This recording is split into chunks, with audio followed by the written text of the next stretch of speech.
How's it going, you awesome guys? We are starting the live right now. Basically, I'm a bit too late than I planned to. A long day, fun day. I hope you guys don't mind. It's a bit of a late night stream, but today I want to plan finishing the Mos Eisley Cantina. We got bag 15 on the table right now. Just getting my stuff ready before I get onto the camera. Yeah, and we have bags number is up to 18, so counting right now on the table is about 1, 2, 3, 4, 5, 6, 7, 8 bags left of pieces, kinda. So we'll see if I can finish today. I kinda wanna, but this is me. Welcome to the stream, late night Sunday. Thank you so much for joining. We have a lot of people coming in hot. Probably less of a good time to stream for the US. East Coast is very late right now. California is 8:30 p.m. So I would welcome Australia mates. Welcome Australia mates. And probably there's gonna be early Monday morning in Europe as well. So thank you guys so much for joining in this late Sunday or early morning or midday morning, whatever you are, stream. And we're getting fun with the Cantina. Still going strong. It's been longer than I expected, but thanks to that, I do enjoy this set quite a bit. It's been a blast building it, honestly. So far, let me just show you what we have so far, in case of you, whoever did not join over the last 4 streams. Welcome, everyone.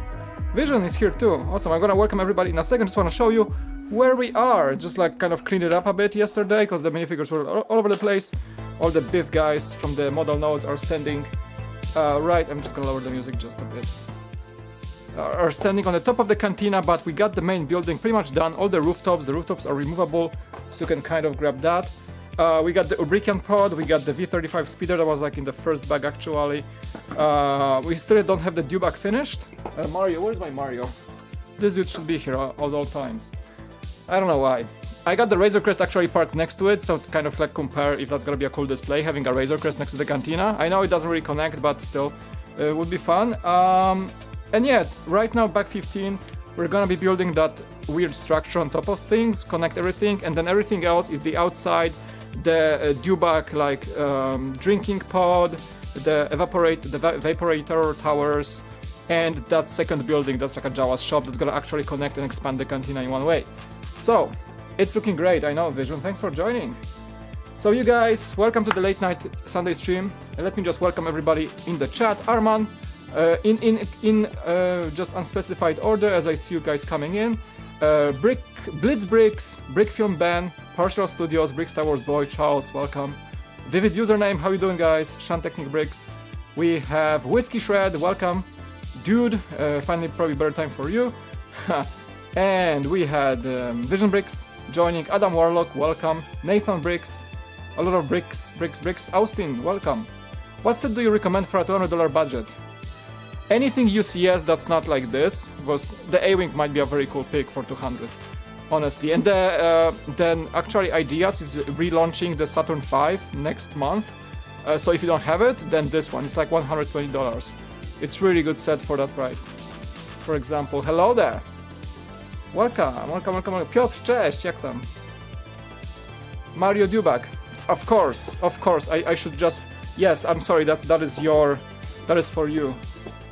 Absolutely.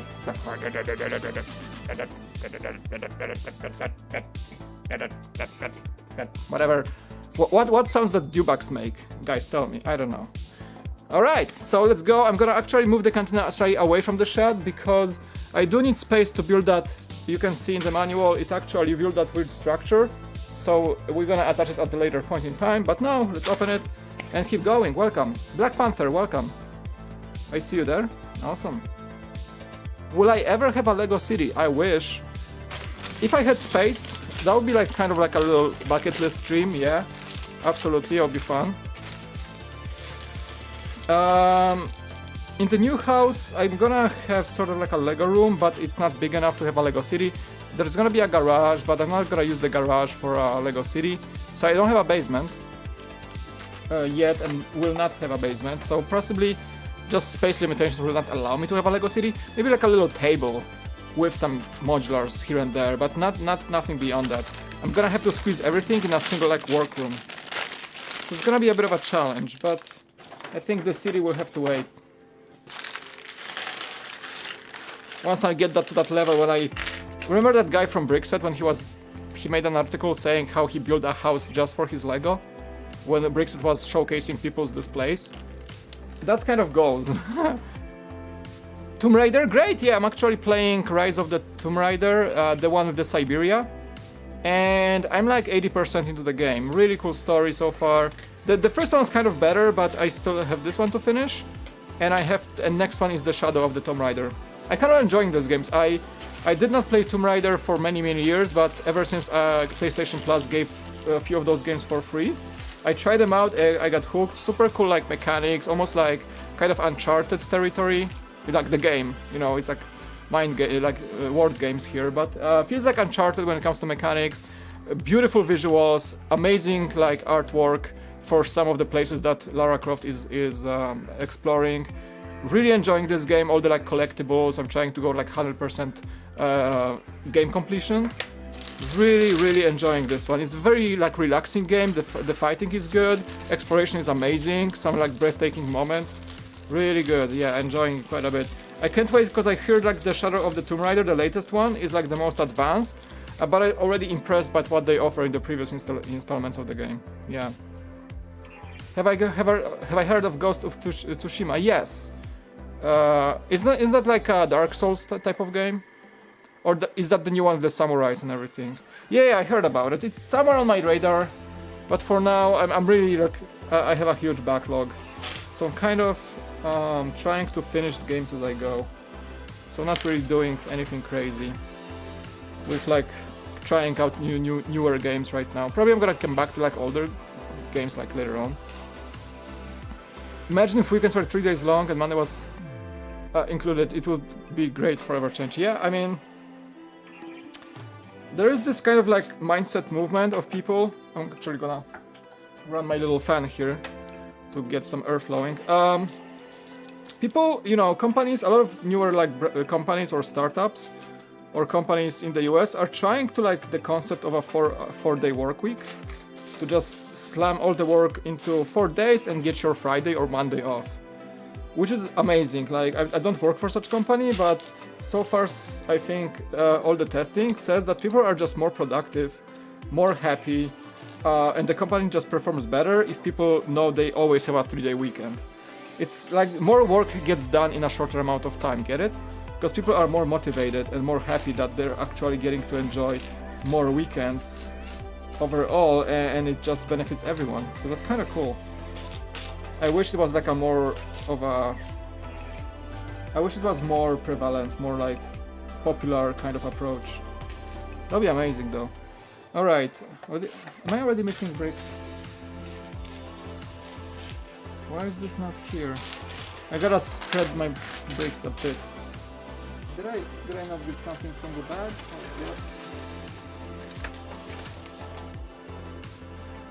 I'm already missing like a 1x2 cheese. Where are you? Oh, there you go. I got you. That would be cool, right? 4-hour work week, like just guaranteed. Yeah, we found the toys. The toys were in the car. Just my wife didn't look good enough. Look for them good enough. I think they were like under the car seat. So yeah, we found them. I told them like check the car, and she came back. It's not in the car. Like oh. And she went back to the car again and actually found it. So we're good. We're good. Crisis averted. Crisis was averted.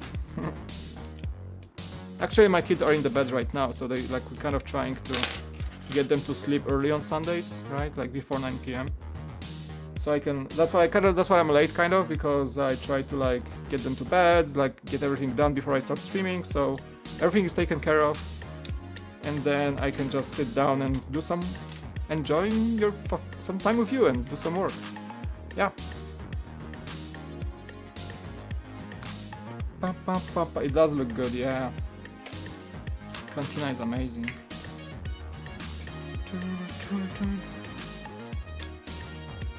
So this structure will just hold the roof together.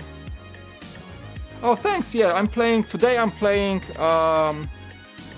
I like this playlist quite a bit. It's a Retrowave Volume 1, and this specific track, I've been using their tracks in my videos for a while. I've been vlogging with this music a lot. Its artist is called Future Joust, and the track is called Power Walking. One of my favorite tracks from Epidemic Sound. Yeah, I had this like vibe for having some retro music tonight. So I found a few playlists for you lined up, guys, so I hope we're gonna have some good vibes tonight. I'm going for like 2-3 hours maybe tonight.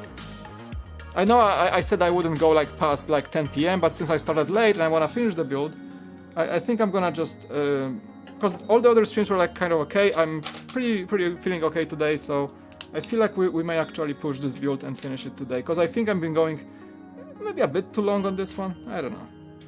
Maybe a bit too long, yeah. Mike, what do you think about the last comment? Being as your pretty big channel and you have good ideas, I'd like your opinion. Last comment, where's your last comment? Baby, I have to scroll. After I'm completely done moving in and it's all over, I'm going to do a series for my channel rebuilding my 12-foot Lego city. It's massive, but I think it's really fun. Yeah, absolutely, go for it. It's like you can do it in a story, in a series of episodes that build a story towards your finish line. Yes, if I had such opportunity, I would film everything and post it. Yes, absolutely. Go for it. Yeah, really, like it's a good idea. It is a good idea. Hey, we get Nathan Briggs with 250 Philippine pesos, #1 fan sticker. Awesome, dude. I wish I could show it on the screen. I don't think it's gonna show on the screen, like, because I don't think Streamlabs is reading. Yeah.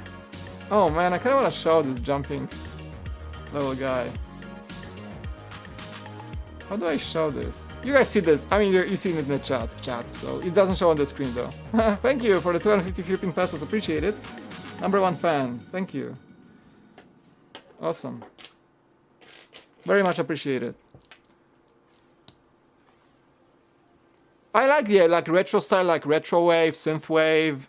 There's not much of this type of music on the platform I'm using, Epidemic, but like I think the best music that streamer has is Dr. Disrespect. Like this guy is killing it. I wish if I can use some of the tracks he's playing, because all the artists he's using are like on SoundCloud or something, but his music is fire. I mean, just his style in general, this like retro 80s like Superman type of hero, you know, over the top, like, yeah, but the music is absolute fire. I love like his production quality and the way he's using music for like to put emotions and this like power onto the stream. It's fan freaking tastic. It's I think it's like he has the best music taste for streaming, honestly. Like a lot of good artists too, like independent, like he's collaborating with a lot of independent retrowave music artists. So that's something really I do enjoy about his streams. The music, man. Like the intro, he plays long intros. It's just so good. I gotta check if I can actually use some of these tracks, because I think he's using some of the artists that kind of allow the usage on streams, and they won't hit you with a copyright or anything on YouTube. So I gotta check. I wanna play this music for you. It's so dope. It's like so like powerful and awesome. So, but he's using like he's doing like, you know, high octane, 37-inch vertical leap, speed, violence, momentum, speed, momentum. Sorry, type of gaming stream. So it has to be like super hyped. I'm not sure if this applies to Lego bricks, but you never know, right?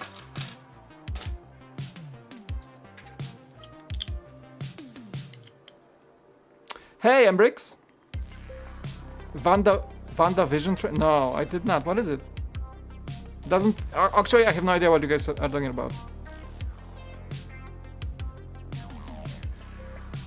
If you're going for 2 or 3 hours, I wouldn't mind joining you for a bit. I have to take care of something first. Actually, it's a good idea. Are you guys chat? Are you okay with? Because this is one of the. I think this might be the last stream of the Cantina. Are you guys okay with opening up Discord a bit, like getting people in? I'm just asking because usually, like, I do enjoy Discord guests. Like Vision is awesome to talk to, so we can just talk to Vision. But what happens when I'm on Discord? Like, we talk a lot, different topics flow in, and I kind of like automatically neglect the chat. I know it's happening. Like, I know I'm doing this. Because, you know, I skip a lot of questions that way. So are you guys cool with that? I know like it's my fault, like, but I just want to keep the conversation flowing, and usually a lot of people are talking on Discord, and it kind of like, you know, it's harder for me to read the chat. I mean, I'm cool with that. If you guys are cool with that, like, we can open Discord for tonight. And have Vision join. Maybe if anybody else wants to join, we can have some people in. Just let me know if that's okay with you, chat. Gotta go, Ben? Yeah, no worries, dude. Thanks for joining pretty much every stream so far. Appreciate it. Hope your channel really kicks off, man. Like, you seem to have like a really... I'm glad we hyped you up for really running your channel. I think you had some doubts, but I hope we hyped you up to you know, to actually do things on your channel. That's awesome, dude. I really hope you're gonna kick off with that motivation from us. That's what I wanna see.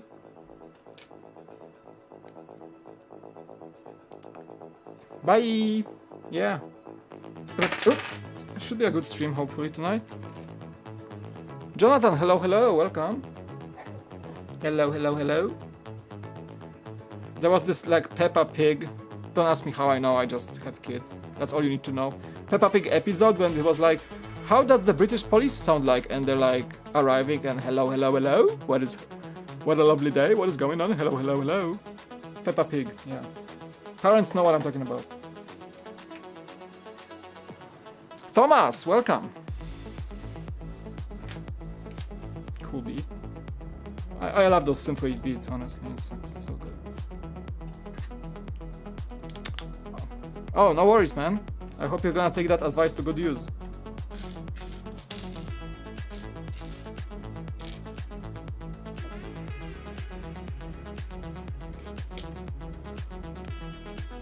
See you. I'll see you soon. So is that like spider structure that holds the cantina has this like rooftop type of thing going on? But yeah, looks good so far. Let's see. Hello, hello, hello. What's all this then? I know, right? I like how they build those angled elements. It actually lines up pretty well. I'm surprised you can do it. Perfect 45-degree angle, sort of. Or maybe like kind of like 60-degree angle. Anyhow, this is where it goes. Yeah. Oh, so... Oh, okay, so it just like...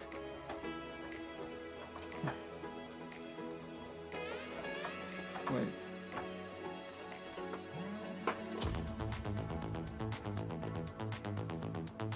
Oh no, it's this way. It's this way.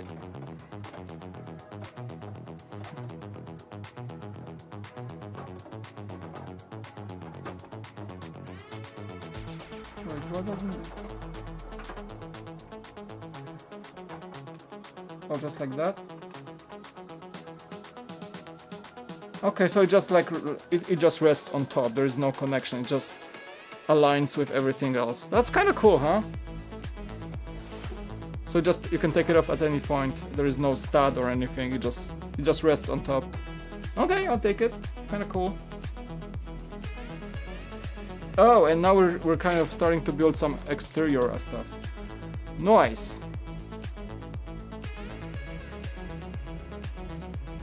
Big Star Wars boy has a doppelganger. What? What? We only need one Star Wars boy.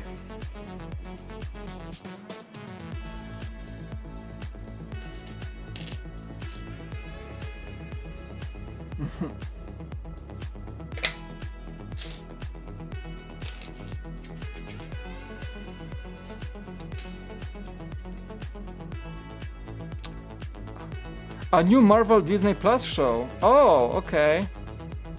Oh, so that's the one, Vision and Scarlet Witch. Oh, okay. I wasn't paying attention today. Like, honestly, I spent most of my day outside today. Like, you know, California vibes. That's what if you guys see my Instagram, that's basically what's happening. So I was like, my goal was to disconnect from everything for just a sunny day outside at the beach. That's it. So I did not check any trailers, any news, nothing. Came back home, some dinner, that's it, and streaming. So no, I didn't check anything today. It was just like a zone off type of Sunday. And I enjoyed it. It was fun. It was fun. What am I looking for? And why is it not here? There we go.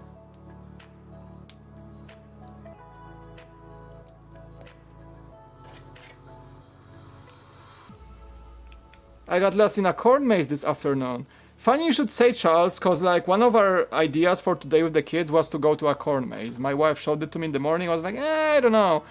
Since my allergies were kind of kicking in yesterday and my nose was a bit weird last night, I thought like, hey, if I go to a corn maze, that's gonna probably get worse. I don't know, maybe. But yeah, we were planning to go to a corn maze. Essentially didn't go. Went to the beach instead. But I think there's this one really cool corn maze not far from here that we may go next weekend or something. But you know, also like during Corona times, you don't want to kind of like go to places where like everybody's crowded in one spot. When you go to the beach, you can at least space out. Like there's plenty of space to like distance yourself from people. So you know, at least there's that safety kind of precaution. In a corn maze, you just bump into somebody, and I don't know, man. Yeah, I'm thinking, Armand, about doing some guests. You wanna join today? I think Vision Bricks wants to join, so you guys can let's see. Yeah, I think we're gonna do some Discord. Oh, you're already in the waiting room. So Armand, let's wait for Vision, because he said he's gonna be joining. He might be joining soon. So once he comes in, we can just hang out. But just so you know, chat, most likely if there's Discord, like we're gonna talk a bit, but I'm gonna try to keep up with the chat. But sometimes I'm pretty bad at this, so I hope you guys are okay with that. Please, I'm not ignoring anyone on purpose. I'm not. Usually it's just Discord that's kind of distracting, but that's all it is. But yeah, I wanna chat to people. Why not? Today is like feeling like we can chat a bit. Corn Maze of Death 2020 style.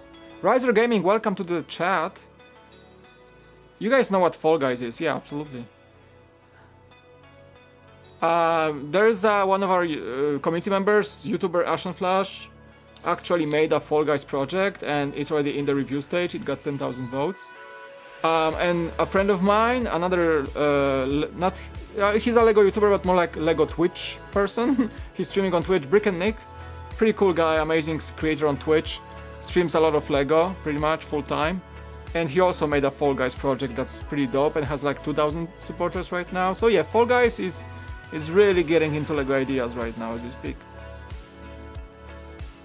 I hope I can finish the Lego Up by Tiger. What? What are you talking about? What do you mean? You mean that some ideas projects or what? I don't know. I have no clue what you're talking about.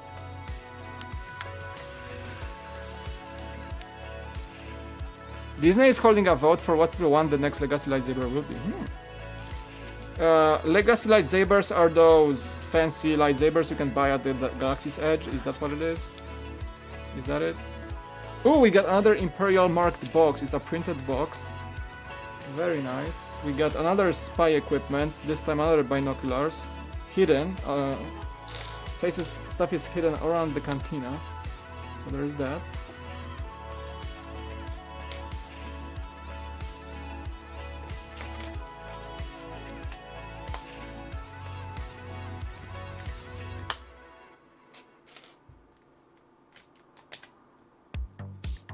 I thought it was a Fall Guys set, but I thought it was the old Lee Majors TV. It's like, hey, American Gladiator called and they want they want the IP back. Fall Guys, right? There's a crate with some tools. I see.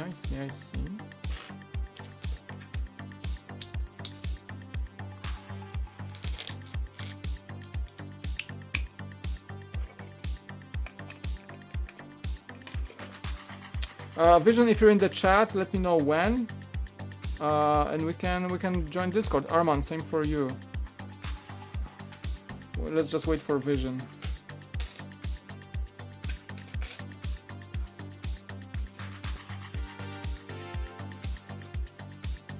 The usual, just go to the live stream waiting room on Discord and let's just see where it goes.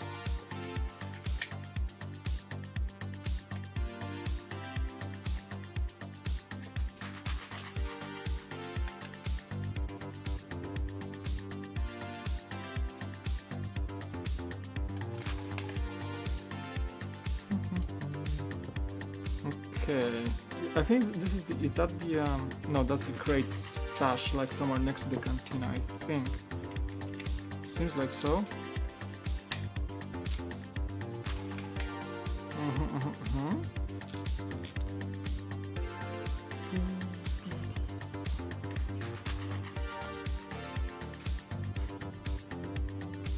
Austin, what's a set you would recommend with a $200 budget? Any UCS set, most of the UCSs are 200. So A-Wing, the latest, pretty dope. For 200. Nintendo NES is much lower than that. The Haunted House is 200, I believe, from Creator. If you can get your hands on a Lego Creator Mustang, highly recommended. It's gonna run you a bit lower than 200. If you like cars, though. Hey, Death Troopers, what's up?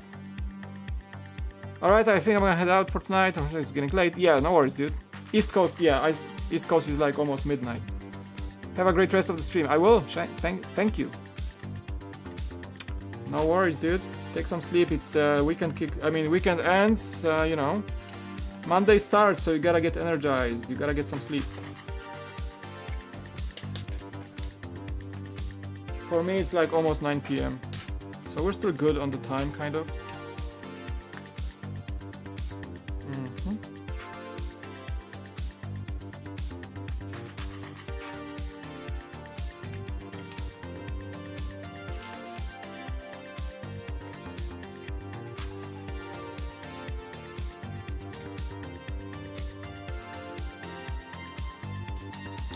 And why is there like stuff hidden everywhere? Like, how many binoculars do they need? Every crate has a pair of binoculars in this set. Like, what's up with that? Is that the only surveillance equipment the Empire has here? What's up?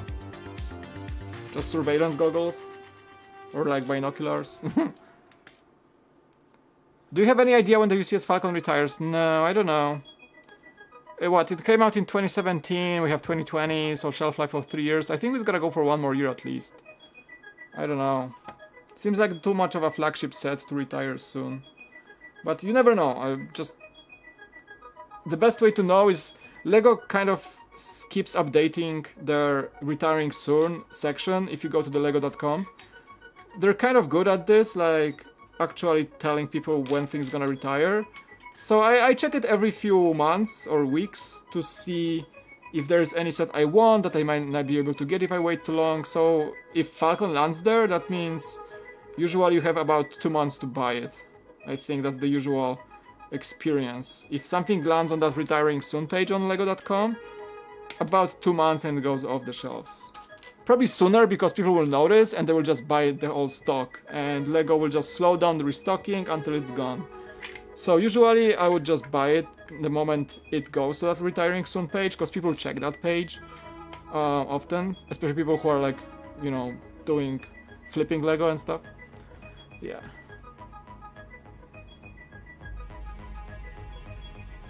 Gotta go. Thanks so much for the awesome stream. Hey, no worries, Nathan. Thanks so much for joining. At some point in the future, Galaxy's Edge lightsabers will be able. You will be able to order them online. That's cool, because I did not go to the Galaxy's Edge yet. You know, pandemic and all. But I was planning to, so I hope, like, I heard stories that their lightsabers are hard to get. Those fancy ones. But I'm not into those types of collectibles that much, honestly. But at some point that could be cool to have one, just for display. Especially when I'm gonna be building my new man cave in a new place at some point. That is such a cool building technique for that thing here. Inverted, technique inside, kinda cool. Yeah, I like it. Pretty dope. Very, very detailed. Okay, so this thing goes on this side, I think. Oh yeah. Okay, so you just connect it. This goes on this side. So there's a pin and a little. Okay, so there's an expansion. Just cool little details. Hiding the function when you kick off a Greedo or Han from the seats, which is cool. Like it's behind the crate, so you don't see it that well. It's very well hidden. Feels like some sort of like a hydraulics for the HVAC system in the cantina, if there's anything like that. Nice, pretty cool. Okay, Vaporator Tower. Let's go. Seems pretty complex to me.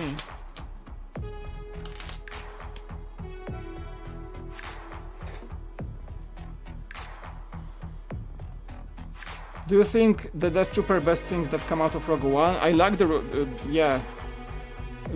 I like the Death Troopers quite a bit. Chyba jesteś Polakiem, nie? To tak, Death Trooperzy z Rogue One super sprawa. Bardzo fajny rodzaj Stormtroopera. Zdecydowanie. I think he's a Polish viewer if I remember. Doesn't speak English very well. And you don't have to use caps lock, don't worry, I'm gonna read that anyway.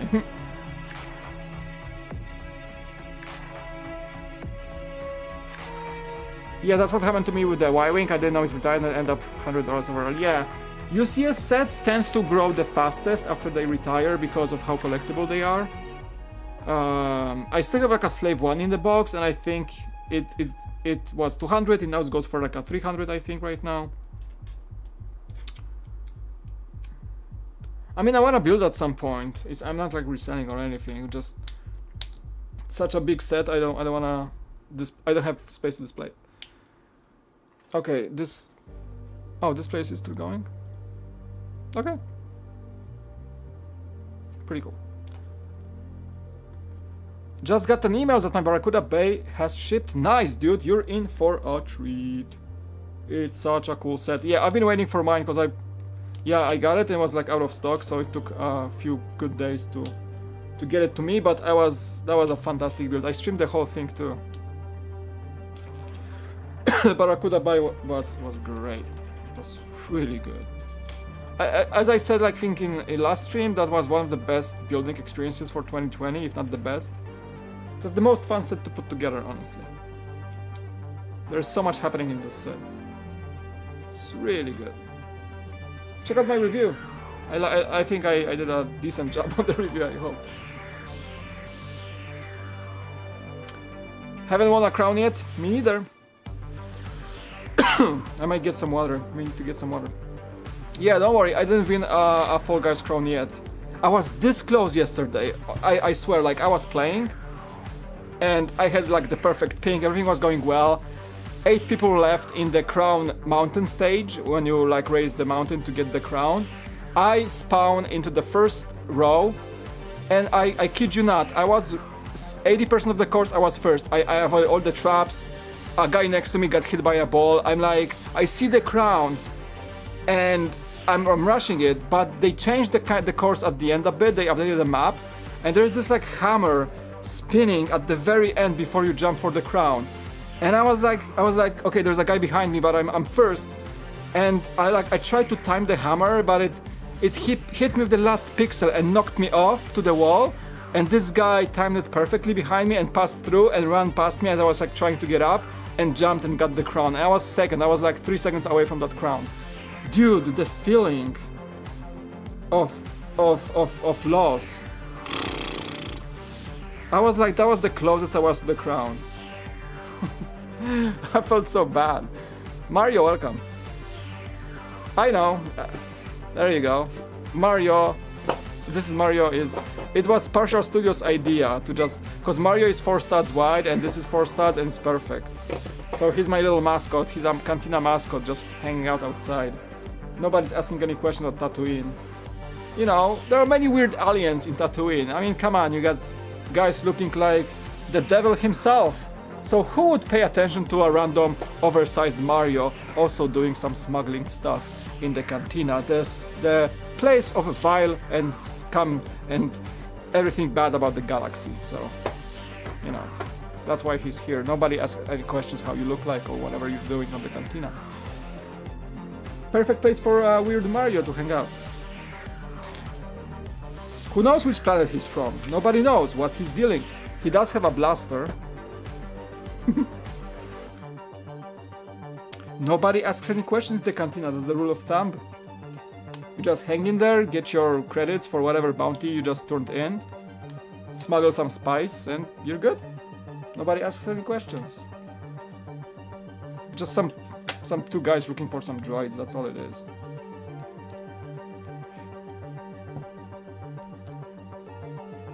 Death Star cannon would be a great set. That would be a cool set, like if you think about it, like the cannon, like the oversized cannon and the control room with some sort of like an encasing being part of the Death Star. That would be like a cool playset, I would say. So it seems like a cool idea. What you're thinking about Lego ideas? Nothing from Star Wars will pass through Lego ideas, so you know. People submit Lego ideas to Lego Star Wars to Lego ideas. It just by policy alone, it won't pass anything. I mean, Lego can eventually take your project and make it a set, but never credit you. That's what happened with this thing. This was a Lego Ideas set. Somebody made it like 2 or 3 review stages ago. But policy is like you can't pass anything Star Wars in Lego Ideas, but they can take your idea and make it a set without ever telling you. It's just the way things are, unfortunately. So this was made into a set. It's like the design is basically what was in Lego Ideas. It's very similar. So just keep that in mind.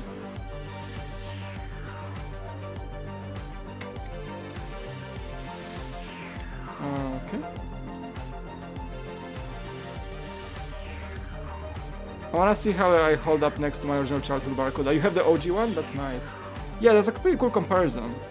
I mean, I'm just looking at the Barracuda Black Seas because it's on my right behind the camera. Yeah, I don't have the old set, but this one is glorious to look at. It's very beautiful. I have it in a ship form. Because I didn't have space, so I stashed away all the extra island pieces and just kept the ship on display for now.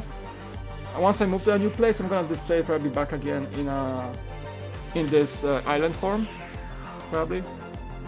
But for now, we're here.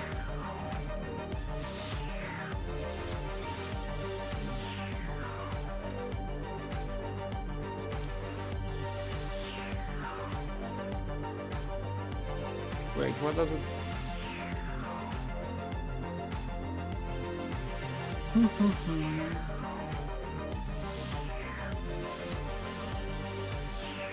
Where this one allows... Oh, okay. There we go, this way.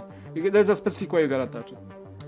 Okay, so we got the first tower going in.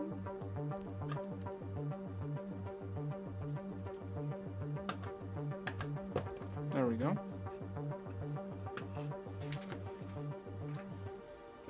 Must have had a hard day, no? It's me, Mario! I don't wanna drink! Anybody smuggle some spice? I got some pizza! From the planet of Luigi! Yeah.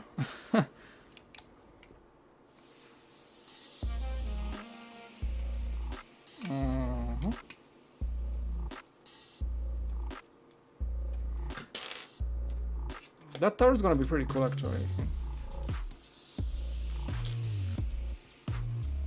Just gonna watch your stream since my laptop ran out of battery.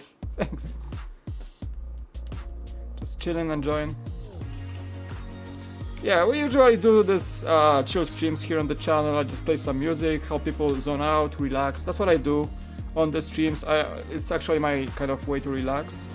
So it's kind of work, not work. I mean, I do it for my child to like help connect myself to people, and so my viewers see what I'm doing. But also, like for me personally, those streams are kind of a way to just close the day off, sort of like zone out, enjoy some Lego, relax. You know, there is no rush, things like that. I do it. That's why I do them like at this time. It's like actually it's the only time I can do them, but for me it's like a good way to close the day off. That's my approach.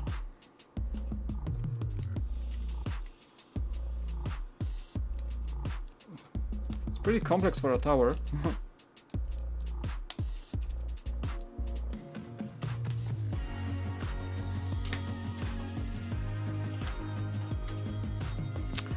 I'm not sure. Vision might join later. Hey Arman, you wanna join the live chat? I mean the voice chat right now. Because we can talk stuff, we can just hang out, talk stuff. The chat is not very fast today. People just hanging out, chilling. So I think it's good for us to hang out on Discord. If you're cool with that, let me know in the chat or message me on Discord or something. If you are there.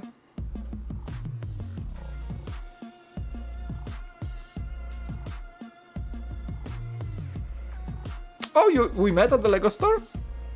I'm sorry, like, I don't remember all the names joining the chat, but I think, yeah, we were here before. Yeah, I met quite a few people in the Lego store. Because people recognize me from Brick Vault, and, you know, when I work at the Lego store, like, people would just come in and just, oh, that's you, yeah. All the meetings were pleasant. I can't connect the face to the nickname, but... Oh, that was your birthday, I remember that one. Okay, I see you there. Yeah, I remember you, because I think you came with your father or uncle, and we talked a bit, and got some selfies and stuff. That was fun. Glad you enjoyed our meeting. I did too. It was kind of funny, because my manager knew I was like kind of known on the internet for making Lego videos, and my manager was like every shift, like not every shift, but every so and then. I'm not that popular, I mean, come on. Every so and then a fan would come in, and also recurring fans, because I met a lot of friends in the Lego store who watched the YouTube, and like a lot of people came to the Lego store to like talk to me, and that was pretty fun. But a lot of people like would come in and like recognize me, and my manager was like laughing because she kind of allowed me to like hang out with the fans more than I because I like, as a Lego store employee, you're supposed to interact with every guest and kind of like talk to everybody, but like I enjoyed having conversation with the fans so much, like talking about videos and YouTube and Lego. I would like spend more time with people who recognize me like automatically, and my manager was like, that's fine, like if it's not too busy, you can talk to whatever, like people like your videos and you can talk to them, and maybe like actually like I wasn't you know, as a Lego store, you kind of like trying to make the sale, but I wasn't like selling the sets like per se. But just by conversation, a lot of people were buying the sets because they watched my review or something, and like the opportunity to talk to me about the set before they bought it, like kind of made their decision easier. So I was subconsciously like making sales for the store. Like I didn't even try. It was pretty fun. And my manager was like, yeah, like people who like you, like come in and talk to you, actually buy the sets. So you're making the sales, you don't even know about it. I was like, okay. That's fun. I was like, dude, I watched your review, and like, I was pretty knowledgeable about Lego, so I would like recommend this set and that set, and people would, you know, just come hang out with me. But in the end, I would make a sale. And my manager was like, I was like, okay. The cool thing about Lego store is like, we're not like, there is no pushy sales tactics or anything. It's like people just come and buy Lego, and nobody pushes anything. Yeah, you gotta meet some quota for sales, because like the higher managers are watching how the store is performing. But it's not like in other stores when you like make the sale, you know. It's like Lego stores are pretty chill because people buy Lego anyway. So it's like, yeah. I was never upselling people. That's a good thing, I guess. I can tell about my work at Lego store. I would never upsell a person saying like, no, this set is too small, get a bigger one. No, if I think a set is good, and like, even if when they try to see a better set and a more expensive, I would say like maybe get this one and something smaller, like you're gonna enjoy it more as a connection between sets, you know. So I try to do it. Yeah. I'm just checking in. Micah, welcome.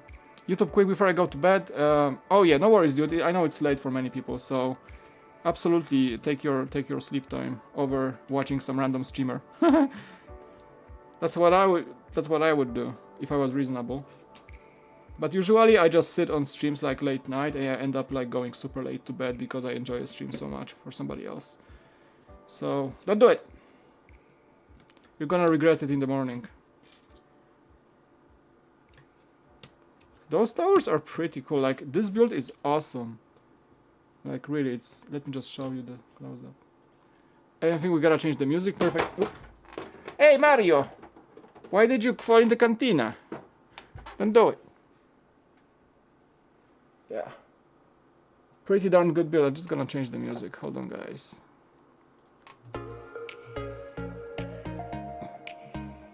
Pretty darn nice. Pretty complex and accurate. Really like it. Pretty darn good, huh? Oh boy. I've been saving up. Lemon, welcome. For the set, I'm only $160 away. That's pretty good. You got it, man. You got it. Why is this here? What did I miss?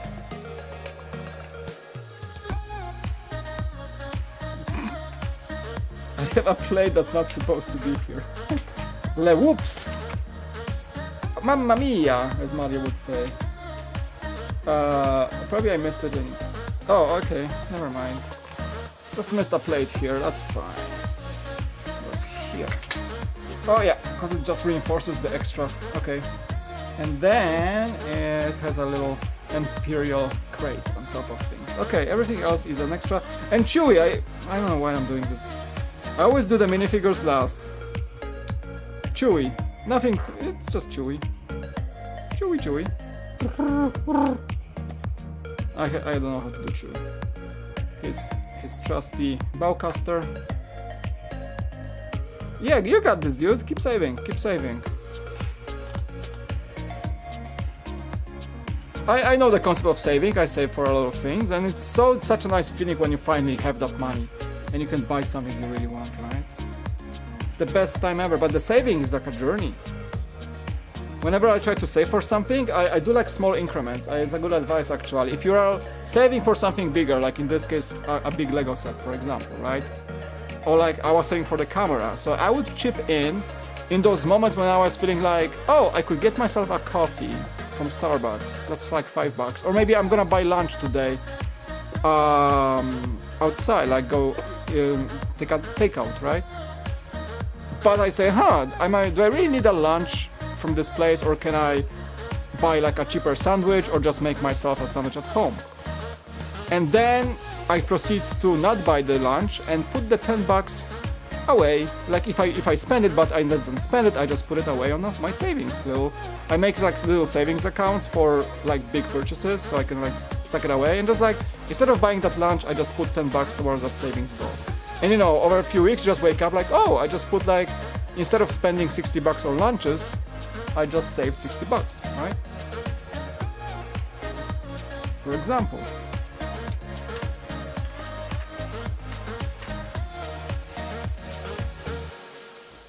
And this connects right here. Okay, pretty cool. So it's all connected. Nice. Oh, the due bag finally. Bag 16, everyone.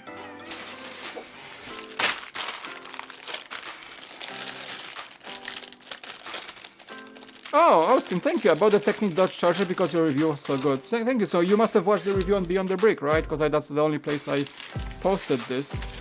Actually, I'm looking at the charger right now. It's kind of a cool set. Did you like it more than me? Because I had a few reservations against this set. I mean, it looks cool, but I think it could have been better as a creator expert, honestly. But I think as a Technic set, it's pretty good overall. It's not like the worst, but it's not the best either.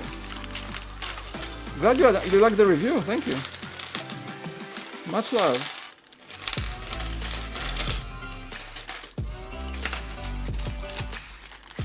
Okay. Partial. Gotta go have school tomorrow. Yeah, see you next stream, man. I think I'm gonna take a bit of a break from streaming after this one because there are no big sets on the horizon to purchase right now. Because this was a big purchase, so you know, kind of like probably waiting for next month for any Lego spendings. My next set on the schedule, sort of like wish list, sort of like bucket list right now, would be the Nintendo NES. So, yay! Hooray! It's me, Mario. Happy ever been? You know, whatever. It's getting old. Yeah, I want to get the Nintendo NES for sure. Since I have the Mario, it's a no-brainer, and I do enjoy it. So I do enjoy the set. So I think it's gonna be the next big build on the stream, hopefully, unless something else shows up randomly. We'll see. We'll see. Alrighty then. So now we're doing the Stormtrooper. It's not Stormtrooper, the second one. And we need a little cape of his. There we go.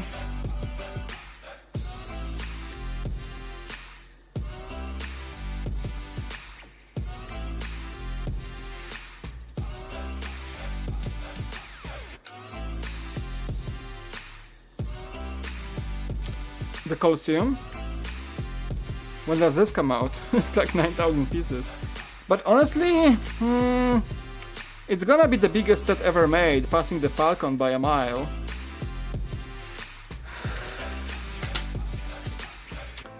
I don't know, it's gonna probably have the same footprint or bigger footprint as the Old Trafford Stadium. And I think it's gonna be maybe even a boring build. It's gonna be like 9,000 pieces of micro building. I mean, the Hogwarts Castle was fantastic, but it's like twice as small. I don't see the appeal of getting it like right away. I don't know. Space is the problem. I don't know. I'm feeling it's not gonna be an interesting build. It's gonna be like a Big Ben all over the place. A lot of repetition, like twice the repetition because it's so big. I feel like it. I know the Colosseum has like, you know, a bit of a different angles because it's damaged historically. I don't know, I want to see first the set first and then decide if it's something I want to buy and spend like, you know, 10 streams building it or some stuff. That would be crazy. I think like if I get it and choose to stream it, it's gonna take a while. Man. The wheels were a bit rounder, what do you mean? Like, I feel like the wheels feel too big on the Charger, kind of. And they have no rims, like the axle kind of sticks out. I didn't like it. I think like for a set like this, if they were able to make the custom rims for the Scion, I mean, I know it's a flagship set, but the Charger might be pretty cool to have at least custom caps of rims or just rims. Yeah, I don't like the look of the wheels. That's, I think, something I did not enjoy about this set. But overall, it's a good delivery. It's kind of like just a weird license set to me. Just like one offshoot between Lego and Fast and Furious. Almost like a direct-to-consumer feels like. Okay. Where's your blaster? There we go. Another binoculars. How many binoculars do we need in this set? Okay, this guy has it too. I mean, they had it in the scene. Oh yeah, and he had the dewback balancing thing. I see.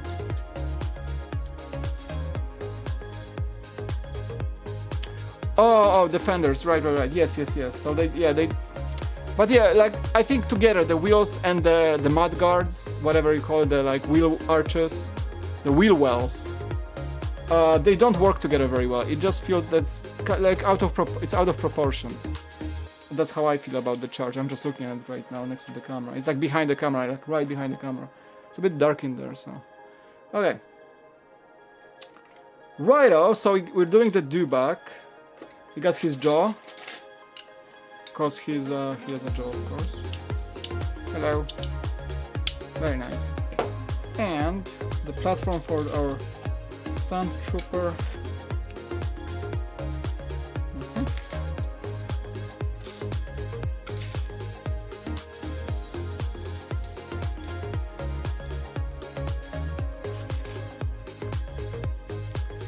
We like architecture set on steroids. Yeah, that's a good statement on that one. I think it's gonna be a bit of a weird set. We'll see, but it's gonna take the cake for being the largest set, right? Still gonna take that cake. Even though I think the Falcon was more grandeur at 7,000 pieces. That's gonna be interesting for sure.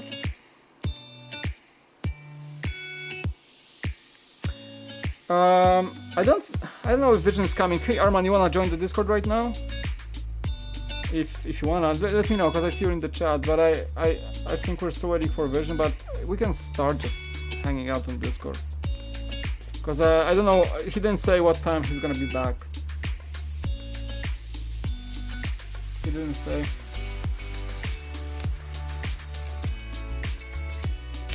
Be my guest. Anytime you wanna join, I'm gonna see you and add you to the stream. I may just like fiddle around with the music a bit. Okay, gotta lower the music in preparation. Hey, Aunt Bunny, what's up, dude? How we doing? Do I have the Technic Bugatti? Yes, in the box. I did not build it yet.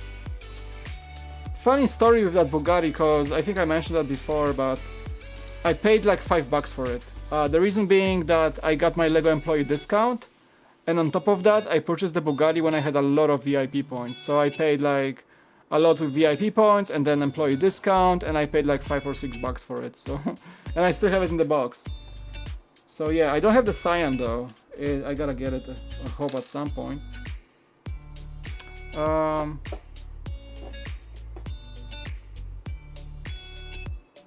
Okay, I see you, Arman. Hold on.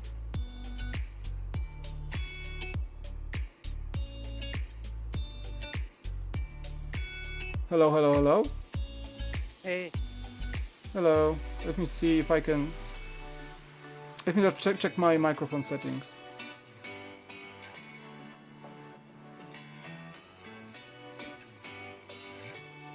Coming. Okay. I wonder if you could use like 2 microphones, one for Discord and one for the stream. That would be awesome. So we won't like, I won't leak towards the stream. That'd be cool. Yeah, Mike, I'll try to keep the conversation from there and so you can focus. Oh, okay. Wait, hold on. You're a bit quiet. Hold on. I gotta fix the audio levels here.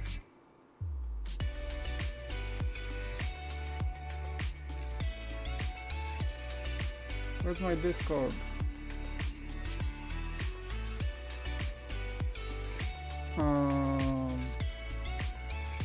Okay, hold on, I'm gonna just boost you a bit because like yeah, my music is overtaking right now, so we're gonna boost you.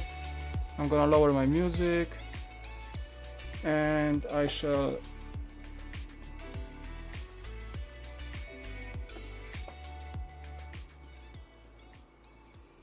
Can you say something? Hey, Mike. Oh, okay, it should be better now. Yeah, I was thinking if you want to, if you just want to focus on stream today and chat, you can always do that as well. No, that's fine. Like I kind of want to like do some Discord chatting, cause yeah, we can do it for the last stream, right? How you doing, man? I'm doing good. I'm just watching your stream and then catching up on some work at the same time. So it's nice. It's been good. Cool. Thanks for joining. Appreciate it. Yeah, thanks for having me, Mike. Yeah, no worries. Chat is asking if I'm gonna build the Technic Bugatti. Maybe. I mean, I'm holding this on in my like backlog right now. So, all the big sets I usually have in my closet, I don't plan to build anytime soon. The older sets, especially because just there is no space for me to display them, so I just keep them nicely in the boxes for now. That's all it is. Yeah, same thing with me, Mike. I have no more space, but I have like 7-8 sets that are just sitting sealed because there's no room to put them anywhere. Exactly. Like I have Pirates of Barracuda Bay. I have the Sion. I have the Haunted House. Yeah. And then I have the Falcon too, which I don't think I'd ever open because it's like it's like, you know, it's so big. You need like a whole table to display. I know. That thing. Yes. I know. I've been there. I know. Yeah, I have the Falcon in the box as well, so it's I know how it feels. But I don't think it's retiring this year, though. I think it'll go another year. Yeah, most likely. Outsider is building the Cyan now, and it's taking days. I've seen Beyond the Brick posted like a speed build video of the Cyan, because seems like there's a new guy on Beyond the Brick doing stop motion builds. And he made, like, it seems like a 4-minute video, but I can tell he worked a ton of it to get it done. You know, the only thing I don't like about these complex Technic builds is if you make a mistake and you realize that like, then, you know, it's a pain to, like, take the whole thing apart, and it's just that. Oh, like, yeah, I can't imagine making mistakes in the Cyan, like. And Jeff is here in the chat as well, welcome. You should tell Jeff to join Discord, Mike. Hey Jeff, you wanna join Discord?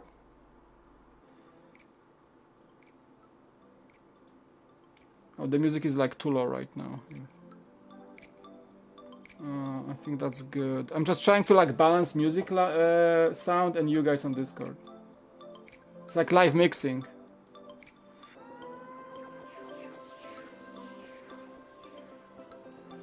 Hey JB, what's up, dude? Oh, yeah, sure. Welcome to the stream. Nice to see you. Good talks today, actually, JB. Yeah, we talked a bit today. That was pretty fun. Interesting conversation. Jeff, so you can, you know, the usual, you can join Discord and go to the live stream waiting room and just, I'm gonna push you in to the stream. If you will. There you go. Hello, hello, hello. Hey Mike, how's it going? How's it going? Hey Jeff. Hey, what's up? Good to see you guys. Chat a bit, yeah. Yeah, thanks for stopping by, JB, I appreciate it. I said I want to finish today, but holy moly, I'm so slow again, I don't know if I'm gonna finish this. We'll see.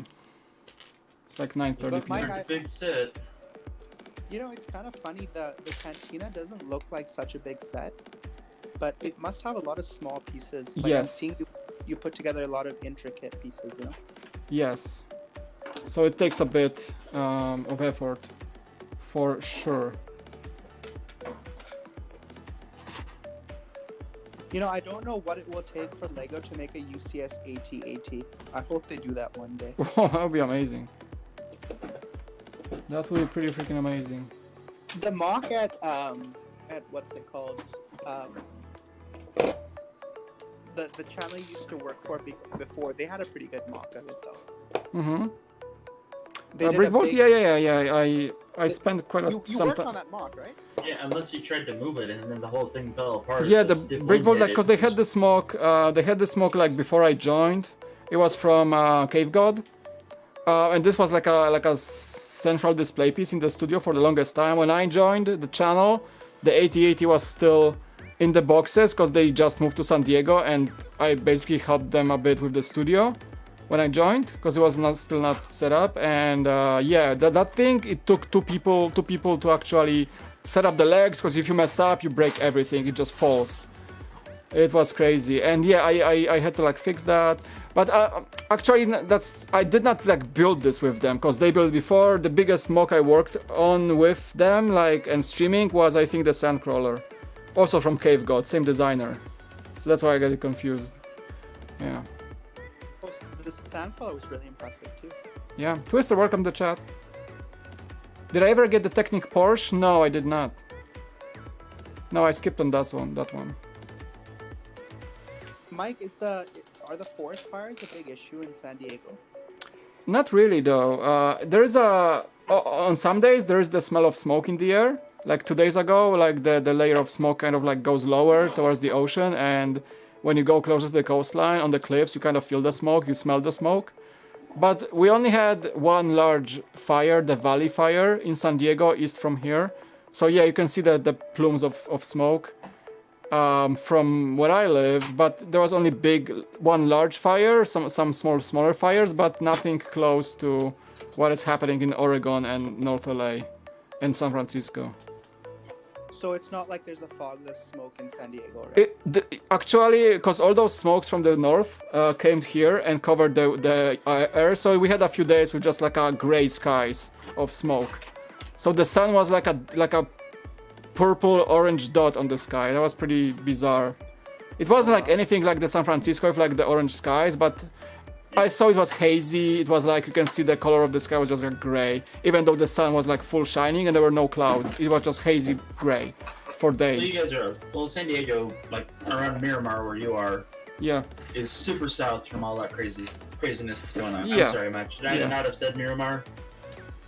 No, I keep saying I'm close to Miramar because like I keep mentioning all the jets that fly by. Yeah. So you know, in the Osprey review I said I'm like close to Miramar base because the Ospreys just fly all over my house and I see them all the time on the skies. I spent a lot of time at Miramar. What's up? Are you located on the west coast as well? I am located in the middle of the United States. Oh, okay, so the smoke is probably not affecting you at all then. No, not at all. I'm in Oklahoma. That's like, I don't know how far it is. A couple thousand miles. Hey, welcome, So Bluebird. On the Technic Porsche, and it's a Oklahoma fantastic to, set. I have all say, 3 LA Technic or supercars. San Francisco, how long is the Nice. So drive? I only have the Like, Chiron. I want to full get the day, is that Cyan. I don't Alright, want to so get San the Francisco and LA are two the different Porsche beasts in because it's California. just too So expensive right now. Let's say San From- Francisco. Witam, cześć Okay. Mateusz. So from Oklahoma, traveling on the Yeah, have I-40 a good one, headed Austin. East, the I-40 Central is the main California, and it's highway not really that goes smoky to here, which is United good. Yeah, States. it's getting There's better, a couple Bluebird. others, I think but it's getting better. This is the southern route. So it's 8 hours to Arizona. Hey, Vision, so you That's can join where I used to whenever. live. We'll just go to the live stream waiting room on my Discord. From Arizona to San Diego, it's 6 hours, so that's 14. From San Diego to San Francisco, I think it's 10 or 8. So you're looking at least a day, maybe 2 days of travel, maybe 3 if you don't do it correctly. Hey Jeff, so you mentioned... Oh, sorry. No, go ahead. You mentioned you spent a lot of time in Miramar. You were like in the military, right? Or like what was it? No, my dad was a 20-year man, so in the Navy. Okay. And Okay. like, I don't know if I've mentioned this or not before, but my dad was the technical advisor for Top Gun.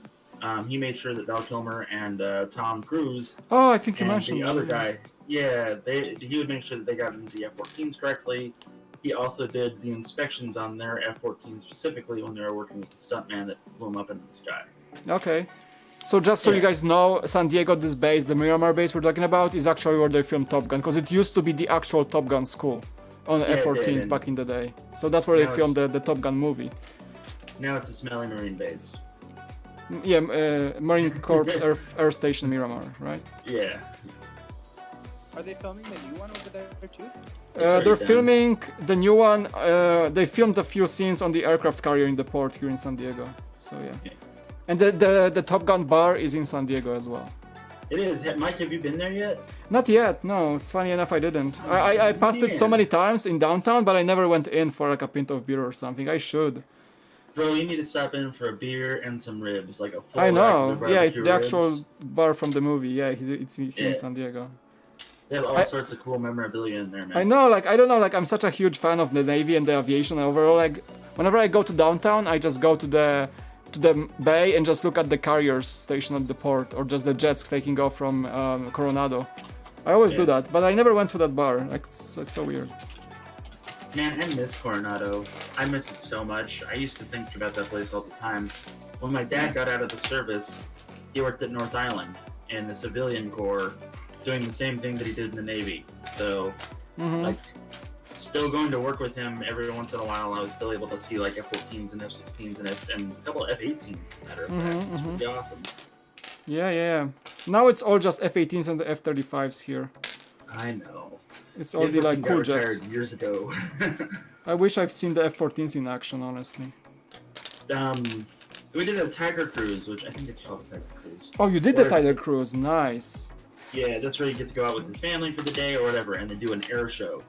Yeah. I saw an F-14 go supersonic 100 feet above the ocean. And it That's was cool, probably dude. the coolest thing I've ever seen. Oh yeah. I think I told you like one of my bucket lists is to do a Tiger Cruise. For those of you who don't know, a Tiger Cruise is where an aircraft carrier disembarks to the home port or the other way, and they take the family and friends of the sailors to like live with them on the carrier for like a week. And that way you just like hang out at the carrier, you just witness all the like flight deck operations, they do like a mini air shows for the families. It's like a military thing for like to promote Navy and stuff. So you have to get like endorsed by a sailor on the carrier to invite you to a Tiger Cruise, and that way you can just you pay like some, I don't know, few bucks per day for your cabin, and you just sail on the carrier for a week. I just ate hot dogs and hung out with my dad when he wasn't working. That's so cool. But do they let you on the flight deck actually? Are you allowed? When I was that age, no. Okay. No. But I did get to go up to the bridge, and like my dad was an NCO, so like an NCO on the bridge was kind of wild at the time because back Hey, in the welcome day, Star Wars SMW. Thanks for joining today. Right? So like when my dad went up there, like he was in his full like military almost dress, but like the nicest clothes a sailor could have. Yeah. And like we got to meet the captain and the admiral of I think it was either the Kitty Hawk or I can't remember. It was so many years ago. But still cool though. It was cool, man. Like it was dope. I it was bet. not like Star Trek. I was disappointed. No lasers though. Okay. No, but it was cool. Those things are huge. Mike, you've seen aircraft carriers in person, so you know what I'm talking about. Yeah. Because that's what I'm saying. Like whenever I go to downtown San Diego, right now there are like 3 in the port, because nothing is sailing. There's the Midway, which is also parked as a museum, right? So you get like in one, if you take your camera in one frame, you can have 4 aircraft carriers in one frame if you want. The way they're parked at the North Island, they're just like lined up in one port, so you can see them at one sweep with your camera. That's Yeah, they're huge. Basically skyscrapers. Like, yeah, it's crazy. Like, you don't realize the scope of it until you're like, oh, it still goes down beneath the water. Okay, and like, it's just nuts. It's awesome. I know, it's fantastic. So, if any of you ever make it out to San Diego, make sure you go to Coronado and check out boats. Yep, check out the North boats. Island, go check it out. Absolutely. Is the Coronado Hotel still there, Mike? Yeah, it's still standing. Building? It's Yeah. pretty cool. I go there every Christmas to check out their Christmas tree. Yeah. It's just like a nice place because they have a beautiful like Everything. coastline walk like park, so you can just hang out with the kids, and it's just like cool California vibes, you know. Yeah. So yeah, it's a really one of my favorite places in San Diego is the Coronado actually. Yeah. It's really beautiful out there. Yeah. It was very different in the 80s than it is now, because it was like California's last secret, like where you could live and whatnot. Mm-hmm. And it was like San Diego or Chula Vista felt like a small town, as it were. Mm-hmm. Like, we would see like Chargers or Padre players, you know, just hanging out at El Pollo Loco. You know, it was that kind of town, and like nobody made a big deal about it. It was just, hey. Like, I think I saw one guy just be like, man, the Chargers suck, and then like 2 guys at a table stood up and was like, just kidding. And that was that. Yeah. Good night, Thomas. Thanks for joining. Because they're huge. Thanks so much for joining, guys. We got some Anyway. Discord guests tonight. We have Jeff. He's in the chat as well, and we have Arman as well in the chat. So they're just hanging out. Why do you even have Lego Mario helping you out there, Mike? Because he's hanging out in the cantina, you know, nobody asks any questions in the cantina, the way you look like, or what's your business in the cantina. He's there, he's just there. That's fair. Yeah. Maybe he's looking for his princess. Maybe. Alright. I mean, that guy, Alright. that kind of princess. But, Yeah. So what's the status on on... the architecture sets? Oh, sorry. What's up? I've really gotten into the architecture sets. They're pretty cool.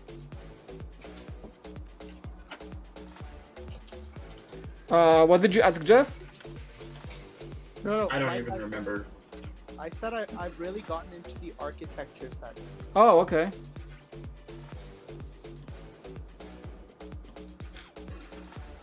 Do you like them so far? What did you get in the architecture? I never got into it. I have 3 skylines. I had New York, Tokyo, and London. They're pretty nice. Okay.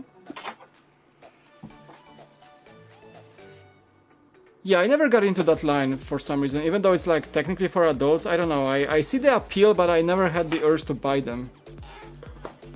Yeah, I mean it's just sort of like, you know, what appeals to you. Like I sort of like the intricate detail that the architecture sets have, or just in Lego in general. That's kind of why I like Technic too, because there's a lot of you need to be very precise in Technic builds, right? Mm-hmm. So that's why that appeals to me. I think that's also why architecture kind of appealed to me too. Have you ever thought about doing a mini world? Sorry, Like have you ever thought about doing a mini scale build of a Welcome, of a Julius from the Netherlands. I You know see what, Europe I've- joining I've because done I'm. Jeff, This is the I first stream have of the the content that I'm going like resources, kind of the late. actual, like, So thank you so Lego much for joining parts from to do Europe. Welcome, dude. How many architecture sets do you have? I only have 3. I have the Tokyo, New York, and London skylines. So there's a great book on mini building, like mini scale building. I can't remember the name of it, but if you look at it up on Amazon, it's usually like $4, give or take. You might want to look into it. Oh, it's That like way. sort of like an instructions on how to do it with Lego, basically. Not instructions, but tips and guidelines and examples. They do like 3 examples of like some pretty basic buildings, but once you get those 3 basics down, like you can adapt it to bigger buildings and more complicated buildings. It's actually a pretty good book. Oh, that sounds cool. Yeah. Nice, yeah. What do you guys think about this upcoming book? There's this like Lego Ideas book, The Secret of Bricks of something. That was like voted in. What do you guys got? What do you guys think it's gonna be about? I mean, family-friendly opinion, if you will. Yeah, I can do that. I am not really too keen on it. I don't care about it enough to really. It seems like a big book, like 300 pages. Like, what's gonna be about? Lego.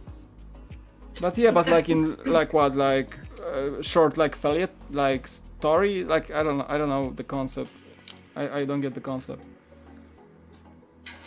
This is the first I've heard of it, and I just if it's just a book about Lego ideas and that journey with everybody, then I don't really.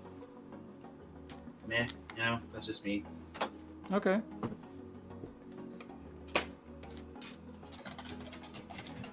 One set I do want to get that is sold out everywhere is the grand piano. That set looks so cool. It's still sold out everywhere? Yeah, Mike, it's been on. It's not been available on Lego.com for almost like when did it come out? Ever since it's been released, it's been sold out. Really? I mean, I did not check. Like, it's not on my radar anytime soon, but I didn't check. So.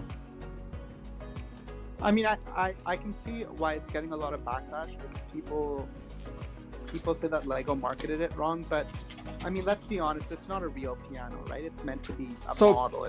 People are upset because what? Because it's not really playing the songs? Yeah, like well, no, not that it doesn't play the songs, but there's not a sensor for each individual key. So you could press the same key again and again, and it will play the song. So you're not actually playing. Oh, so it's like just a sequence. It's not. Exactly. Okay. So people are mad about this. I did not follow that story honestly very well. Well, I mean, I don't know if mad is the right word, but people I think are a little bit disappointed because it's an expensive set, right? Yes. Like in Canada, it retails for $450, right? Yeah. Whoa. So it's like, ouch. But if at the end of the day, if you want to learn how to play a piano, then you go buy an electronic piano. You don't buy a Lego model to play a piano, right? Yeah, true that. Hey, Mike, are you old enough to remember the Nintendo piano? I think I actually might have, cause yeah, when I played Nintendo NES, cause my story behind Nintendo NES is that part of my family lived in music stop. I'm gonna play a new one. Part of my family lived in the New York in the 90s, so we would visit them every few months. I was able to just my aunt was used to work in Polish Airlines, so we were able to fly a lot, kind of like on a discount. And my brother, her son, had the NES because it wasn't available in Poland whatsoever. So we would visit them for like 2 months at a time, and I would play the quap out of NES. And I think he might have had the piano, but I don't remember. I was like 8 years old, dude. It's called the Miracle Piano Teaching System. Really? My buddy Chris Manzi had it, and he was learning how to play piano on it. And I was playing Wing Commander 2 while he did this. ISO Wendy's. I just wanted to play on his computer. It was interesting. It was one of those things where like no company has ever done this before, and it was one of many firsts for Nintendo's. That was kind of neat. Yeah. I mean, I'm not familiar with this system at all.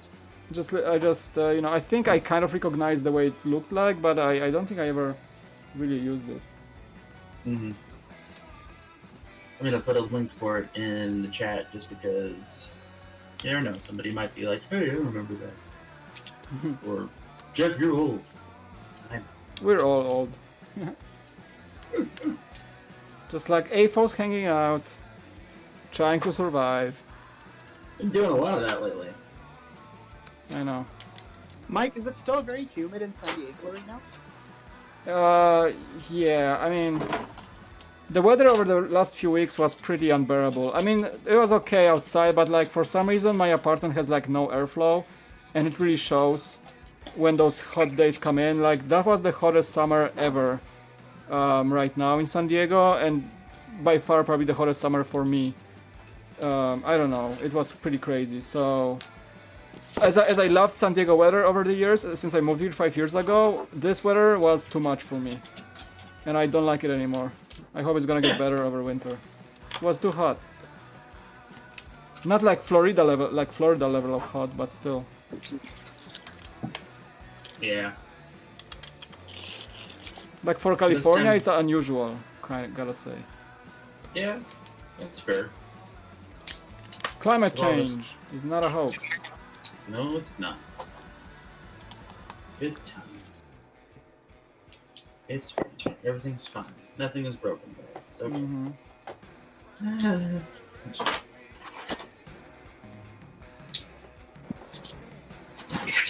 So, what's your favorite thing about this mock, Grand Mock? What is your favorite thing about this set so far, Mr. Mike? Mr. Mike, I think just the looks of it, honestly, and like the pleasant building experience.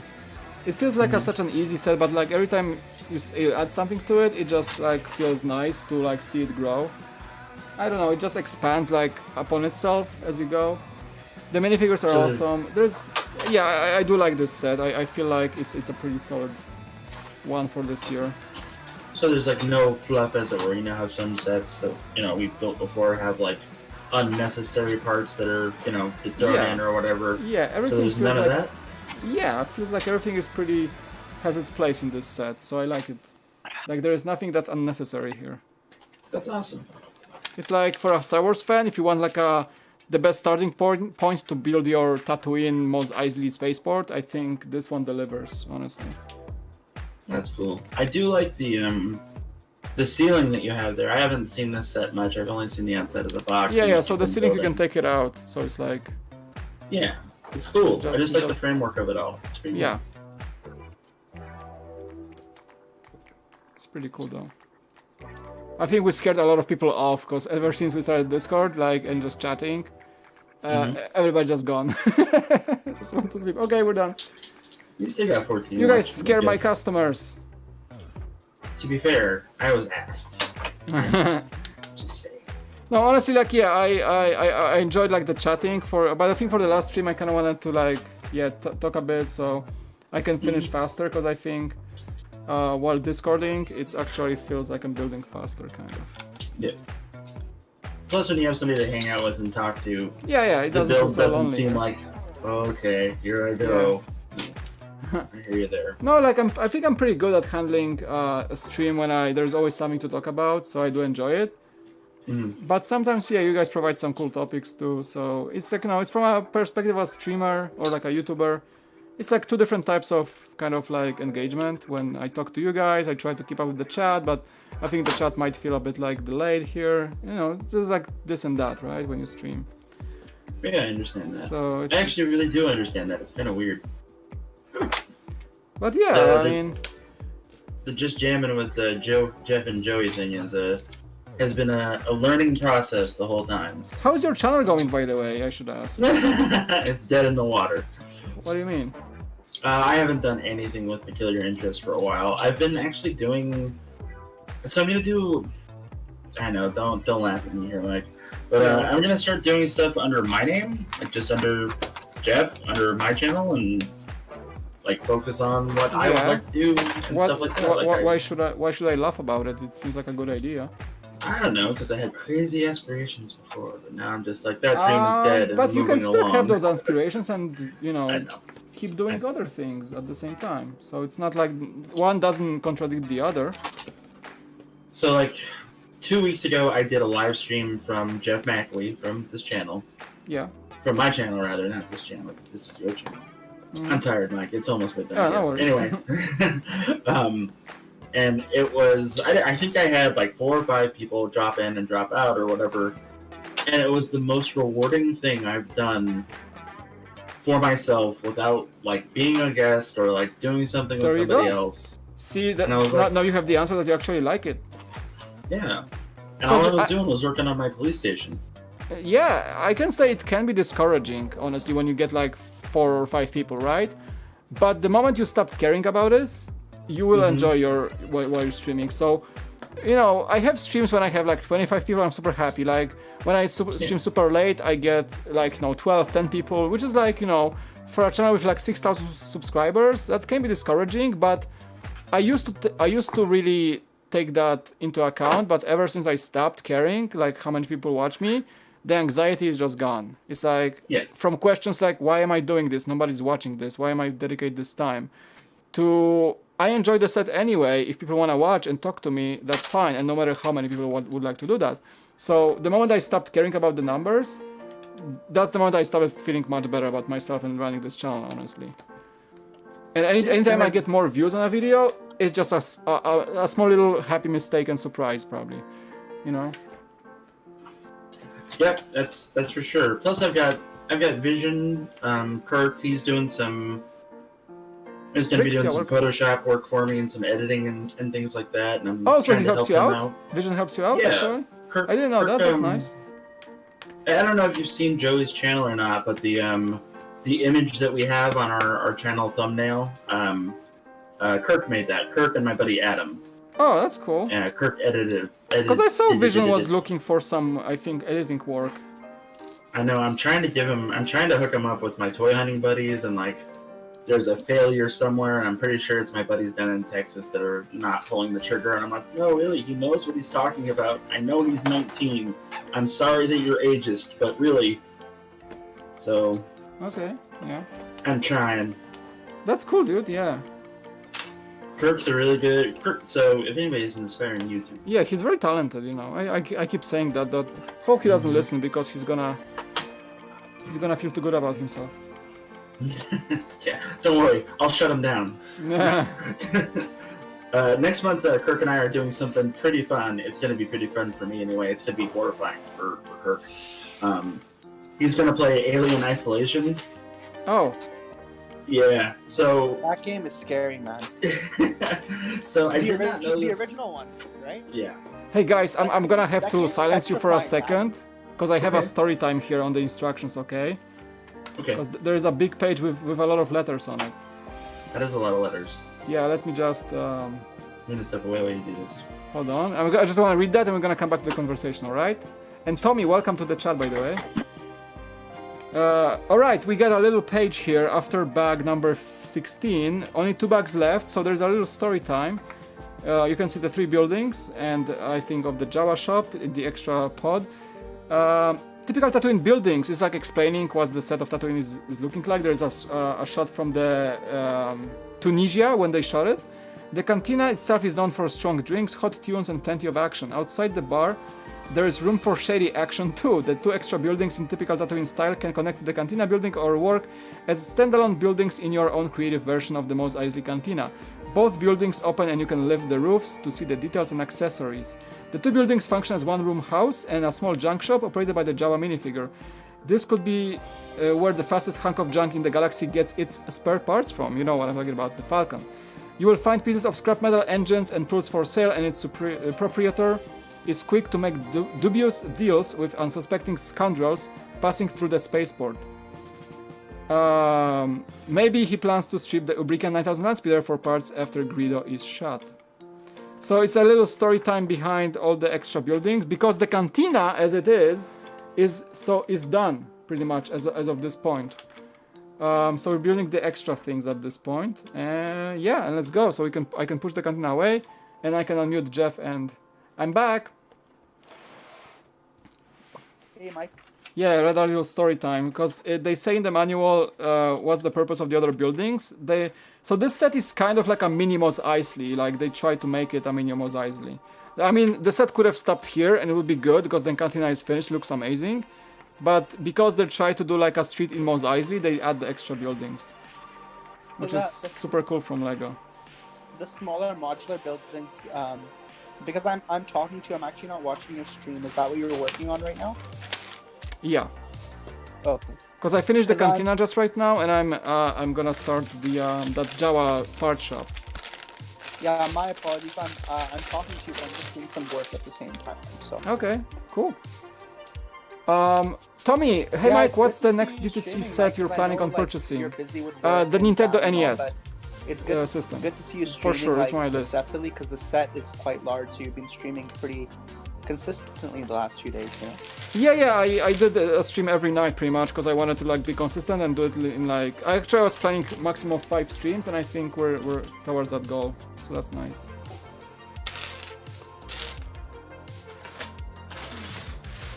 Yeah, Mike, I know you're playing Tomb Raider right now, but after you're done Tomb Raider, you should check out what's it called?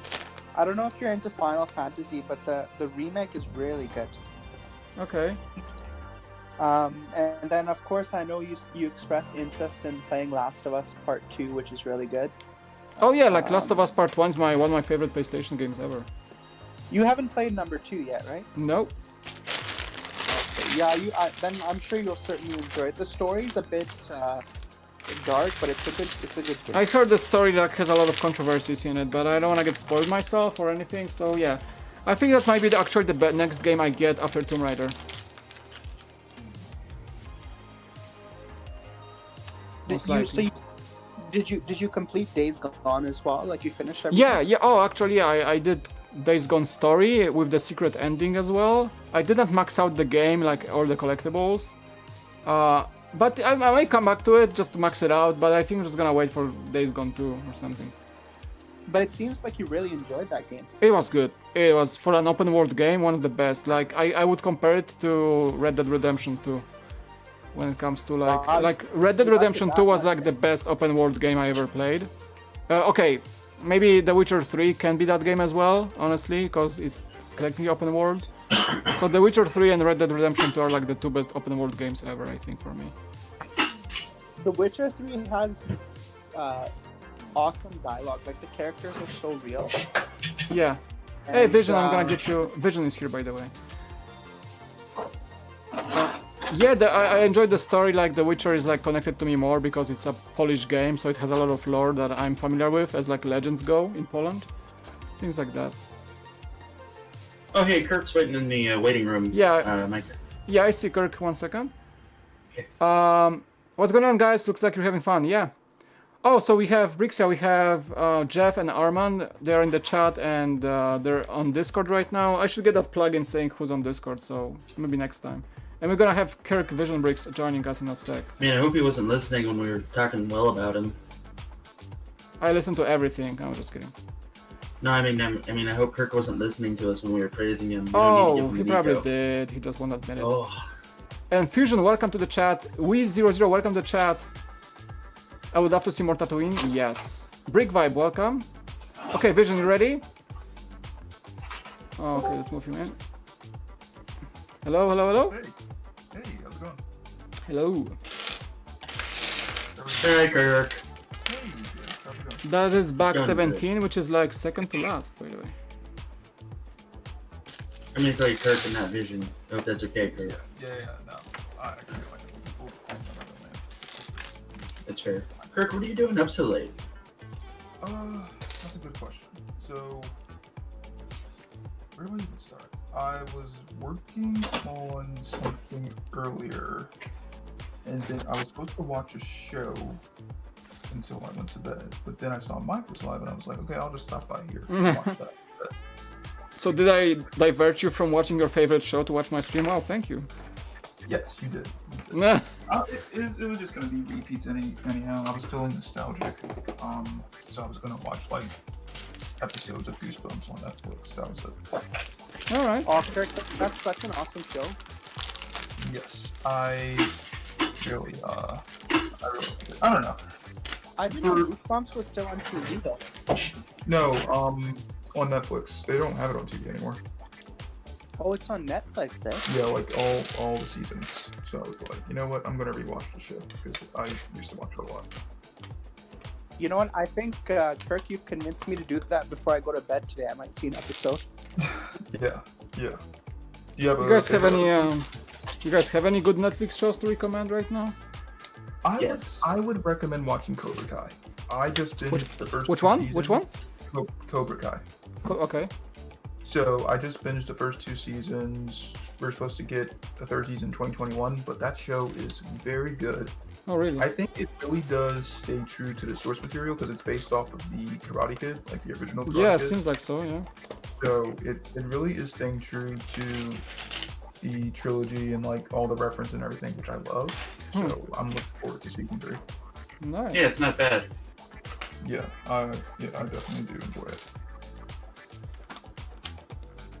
Mike, do you have Amazon Prime or do you just have Netflix? I have Amazon Prime and Netflix, yeah. check out The Boys, and if you have the stomach for it, check out The Man in the High Castle. My wife is watching The Boys, and she told me she's nice. I just didn't have time to catch up with her, but Man in the High Castle, no, we both didn't watch it yet. Yeah, make sure your kids aren't around when you watch The Man in the High Castle. Yeah, I know it's a sort of adult show. Yeah. The subject matter is terrifying. Okay. Is it about politics or? So it's an alternate reality where the Axis won World War II. Oh, that okay. I can recognize the trailer now. Yeah. Yeah, and the Nazis, the Reich has control of the East Coast up until Montana, and then the Japanese Empire, the Japanese Empire has control up to Utah, and so it's like the United States are divided between the Axis powers. Right, and that's interesting. There's a resistance movement, and it's really scary, Mike. That's all I'm gonna say. Okay, yeah. Yeah, something I should not watch in the election year, I guess. I would rather live in their version of the Reich than I would in what's going on right now. Let's not get too much into politics on this. Yeah, no. I know. That's all I'm saying. Yeah. Yeah. Yeah, I did start watching the first season of The Boys. I have to finish the first season. Yeah, it's good. Yeah. It's really good. I love all the actors that are in The Boys. They nailed it. Carl Urban is an amazing actor in the first place. So, him finally getting a series that's successful makes me really happy. Yeah. Because, I don't know if you guys are aware of his career, but he's been in, almost every major sci-fi movie of the last 20 years. Gotcha. And, bit role or, whatever. It's crazy. What do you guys think about The Mandalorian Season 2, by the way? The trailer.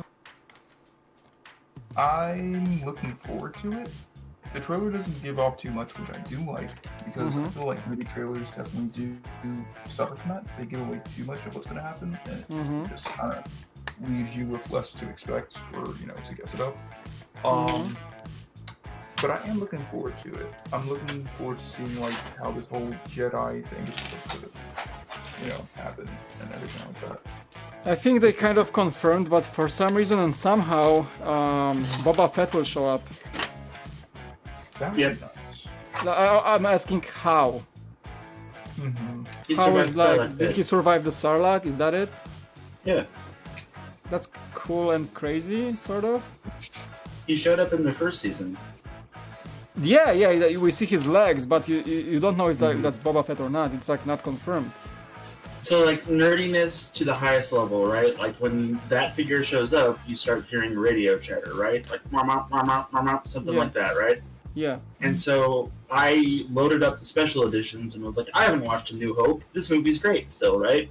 No, it's not. Anyway, so I watched the part where Boba Fett and Jabba are meeting with Han at the Falcon.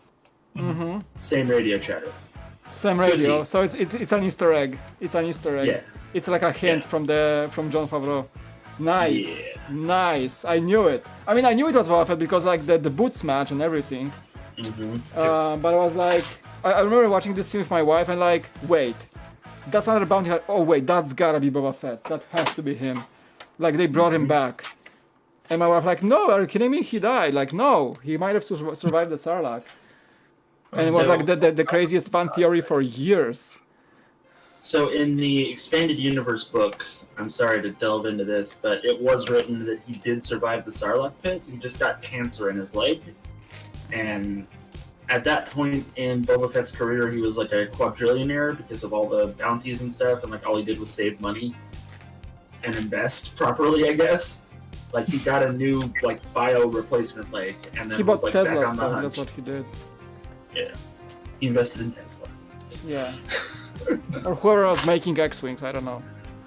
Income. There you go. Yeah.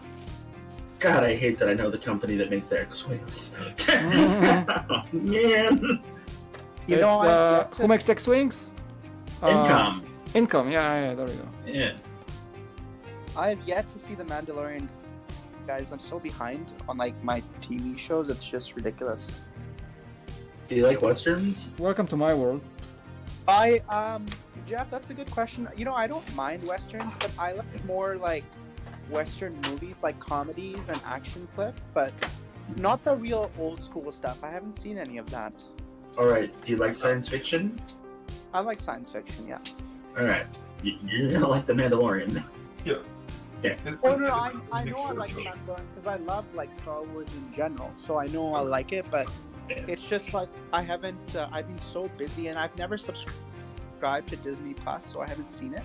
Yeah. But I have to catch up on Mandalorian. I will say one thing though. I recently saw the last. What's it called? What was the name of the latest? Not the Last Jedi, Mike. The Rise of Skywalker. Yeah.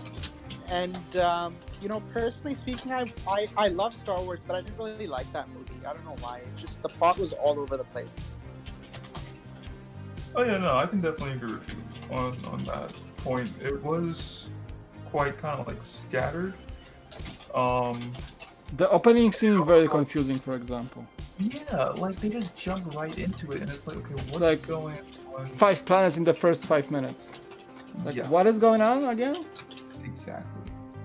It's like they were trying to catch everything up to speed. Yeah, like, okay, so the previous guy messed up, so here's what we're gonna do. We're gonna change everything in the first 5 scenes, tell you the story of the last year or so in 5 minutes, and then figure it out. Yep.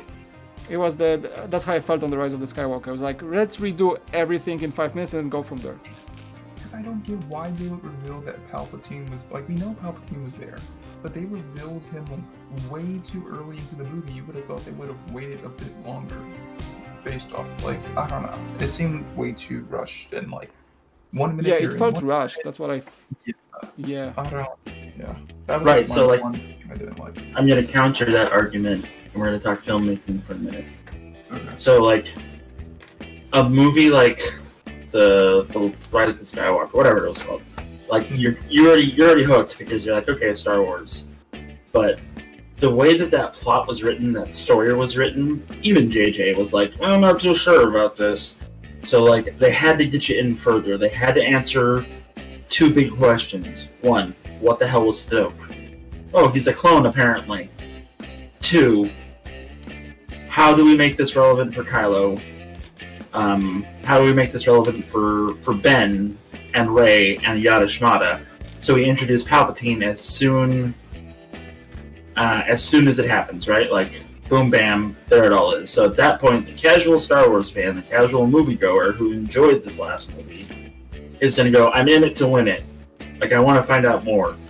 So every 20 minutes or every 15 minutes, I think, in that movie, there was another plot hook, story point, or something along those lines. Like, if you notice when Lando showed up, you were immediately more interested in the movie.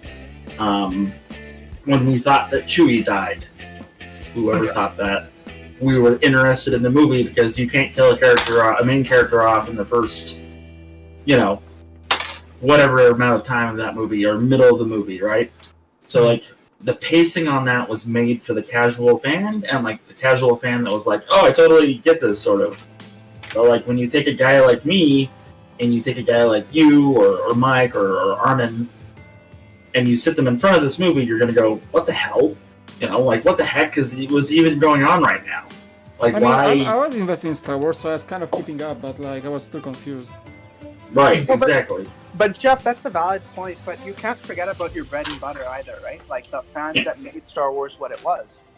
Right, and that's why they showed the Princess Leia flashbacks, where Luke talked about how he trained her. All within the first hour of the movie. Yeah. It was, when I trained Leia, the Force revealed to her that, if she continued down the path of the Jedi, she would raise a son or whatever that was worse than Darth Vader, and right? Like, So that was plot point number 372 of a movie that was 20 minutes in. Yeah. It all had a point to show us that we were trying to make this movie interesting, and this plot point should have been released back in The Force Awakens. It wasn't, you know.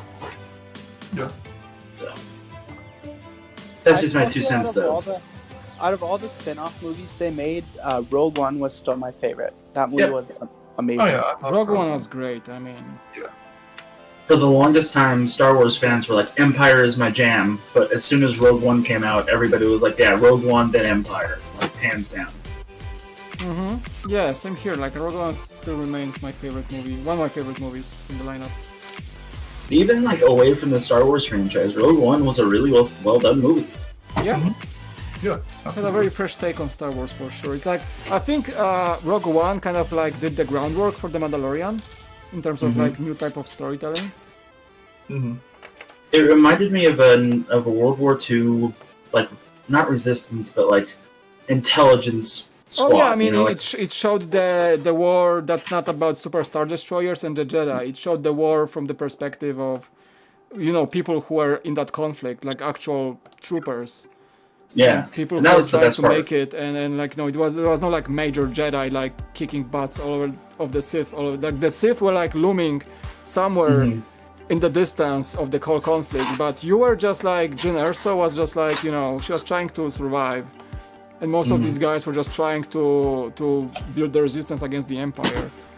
You know, and there was So also the I liked questions the fact, that there was also the questions that they raised in the movie. The blind guy whose name I can't pronounce, and I apologize. Sure. Was he a Jedi. Jedi? Yeah, was he a Jedi? Because technically, he was when they force said sensitive. He wasn't a Jedi, but he knew. I don't know. See, here's my argument for that, and I'll let you think about it. When they were asked, you know, are there, you know, Jedi, blah blah blah, the other guy was Mars was like, there's no Jedi here. Technically, he's not wrong, because you know, all the Jedi at this point in the lore of it either abandoned the way of being a Jedi or did something else. And like, that's kind of a wishy-washy way, or at least I saw it as a wishy-washy way of saying, no Jedi here except for the blind guy who lost his lightsaber, but he's not a Jedi anymore. It's fine, guys. Oh, okay. You think he used That's to be how a I Jedi? took it. And Oh, just is absolutely. in hiding? Oh, absolutely. Just like switch to having a staff instead of a lightsaber, so nobody like discovers he's a Jedi. Absolutely. Was there any point in the movie that he kind of hinted at using the Force? I don't think so. When he took on 10 stormtroopers by himself with a stick. That's maybe. I mean, And the stormtrooper was like, wait, was that did he push me with that thing? He said like, no, wait, what? right, like, There was that, and then when all the troopers were like firing the blasters at him, he was just like walking past them. Yeah, it's coming together very well, Riser Gaming. Thank you, chat. Yeah, people are going to sleep, zoning off. It's pretty late here, so I guess it's just us guys. it's alright. Yeah. I'm pretty tired too. It's been a fun day, but a long one. Yeah. But I'm kind of like dedicated to finish this today, because I don't think I'm gonna have time to stream this week. Like 2 last bags, just not the point. Yeah, there's no point in streaming. I'm just gonna finish this one, the next one, and we're gonna call it a build finished. Sounds like Mike, a plan to me. I'm gonna let you focus on stream and focus on the build and chat. It was great talking to all 3 of you. Thanks for joining, man. Yeah. Hopefully take I it easy. can join Student Jeff and Kirk. It was great to see you both as well. So hope you guys are doing well, staying safe and healthy. Thanks, man. Yeah. Thanks, man. Have a good one. Peace out. Bye. Welcome, dude. Thank you. Bye. All right, that's just us then. Yep. I am What probably you leaving. working on? Jeff, you're building something. What you working on, Kirk? I am just sitting here talking to you guys. I don't have anything that I'm working on at the No moment. secret edits. Nothing. I mean, I am working on something edit-wise. It's nothing like too big. It's just stuff for whatchamacallit. It's for a friend. I'm working on something for them, Nice. and that's it with that. But all the major stuff is kind of simmered down for at least for now. There's supposed to be Yeah. some other stuff in the works. Nice. But I just finished that IKEA thing, so that's all over. Yeah, I like this. I like what Lego did with you guys. IKEA. Yeah, it was fun. It was fun. And Jeff told me that you kind of helping him out with the graphics for his channel and stuff. That's cool. Oh yeah. Nice. Yeah, Jeff is one of the people that I'm helping with like their editing stuff. I'm gonna have a new picture for you before the end of this month for you to edit again as well, Kirk. I hope that's okay. Yeah, that's fine. That's fine. As long as I'm not like super busy, which I don't think I should be. Yeah. I'll definitely be able to work on it. And you know me, bro. I don't care about one sound just as long as it's not like. And Jeff, by the way, I have that minifig for you, but I didn't send it yet, so. That's okay, man. Don't worry about it. I know you've got like I was famous slammed. stuff. Like I have like 3 packages to send out, but I didn't have a moment to step to the post office over the last week. Like honestly. That's all right. When you send me the minifigure and I get it, I will send you your Tesla. All right. That's fine. I can sign for that. I forgot. But I think, Kirk. I think this month we're gonna go with Ghostbuster edit. So, yeah. For for just Jamming. Okay. Yeah. And then in the month of October, November. Sorry, not October. In the month of November, Joey and I have decided to make Just Jammin' into its own channel. That would be cool. Hey, yeah. Arman, no worries. There's, Pleasure to have you. So yeah. That way, it's not take always care on and Joey focus to on get whatever things you have to started. do. Like thanks for joining. It was pleasure. And, It makes it a bit. Yeah, you can lurk always. It's You always more welcome. easier. So no worries. Yes. Yep. And I'm going to be doing some stuff on the Jeff McAvoy channel. Actually, I did some stuff like 2 weeks ago. Actually, I did a live stream of me I working think on my we should all police station. subscribe to you, Jeff. Then That'd be cool if you did. I shall. Hit me up on Discord. Can you please send me a link to your channel on Discord so I don't forget? Yeah, absolutely. I know forget. Yeah, it's fine. I think my eyes are getting tired because I have problems finding bricks on the table right now. Maybe you should just go crash, Mike. I've been looking at tan bricks for the last 5 days. You have. It's all tan bricks. So there's like are there like any sort of, I guess, brighter colors that kind of help stand out in the build? I mean, it's when you're mostly like 80% tan. Fortunately, the build is not boring because you have like reddish brown and darker tan here and there to break things off, and some extra like nooks and crannies in the walls. So yeah, it doesn't feel boring. It's just like over time when you look, every bag is just like mostly tan. It's just like it's harder for you to find the bricks on the table. I don't know. Gotcha. But I'm also streaming late, so it's probably like usually just my body tells me it's like, hey, you should go to sleep, dude. You should. But like my crave to finish this is stronger. Alright. Make some coffee. Let's do this. Oh no, I don't drink coffee at night. It's gonna mess up my sleep at all. Like I'm gonna be like 4 a.m. like, cool, what my brain should think about right now at 4 a.m. in the morning. Welcome to being old. I got some work tomorrow, I think heading to the office. We're doing like a big corporate live stream in November and I'm responsible for production. So we're doing, it's a cool project. My company does this like annual awards show for the brands that you work with. And we just give awards. Last year it was basically a full-fledged event in Las Vegas, like, you know, a cool venue, extra cool hotel, like whole night of just fun that I was also filming. But since COVID happened, we do this virtually this year. So we're doing like a 4-camera, 3-studio production in our office that's gonna look like the Oscars, and we're gonna give awards to the brands like virtually. And I'm gonna be having like this massive iMac setup with 3 monitors, a switcher, mixer, and everything. And like they tasked me to like prepare the live stream for YouTube because I kind of have the most experience. Oh boy. So that's gonna be big. And to do tomorrow, I have like a second rehearsal of testing the equipment and just running the script. So I gotta be like kind of fresh tomorrow morning. Yeah. It's gonna be fun. I mean, it is pretty fun. Like, it's pretty cool people I work with. Yeah, it sounds like a pretty interesting situation to be in, but also a stressful one. Kind of stressful because everybody relies on how it's gonna go. But I think I'm like, honestly, like thanks to being on YouTube and just live streaming more and like knowing the software and just the ways around live streaming on YouTube. I feel pretty confident on how to pull this off. And I have like 4 people, like I'm running the stream, but like 4 people will run the cameras, microphones, and everything else. So equipment-wise, I don't have to worry about anything because we have like basically guys running all the gear, and I just connect everything, make sure it looks good on the stream. Yeah. That's all it is. But pretty cool. Happy about that one. Kind of like interesting project. Yeah, I always like work with fancy cameras too, so there's that. That is true. You do have a major.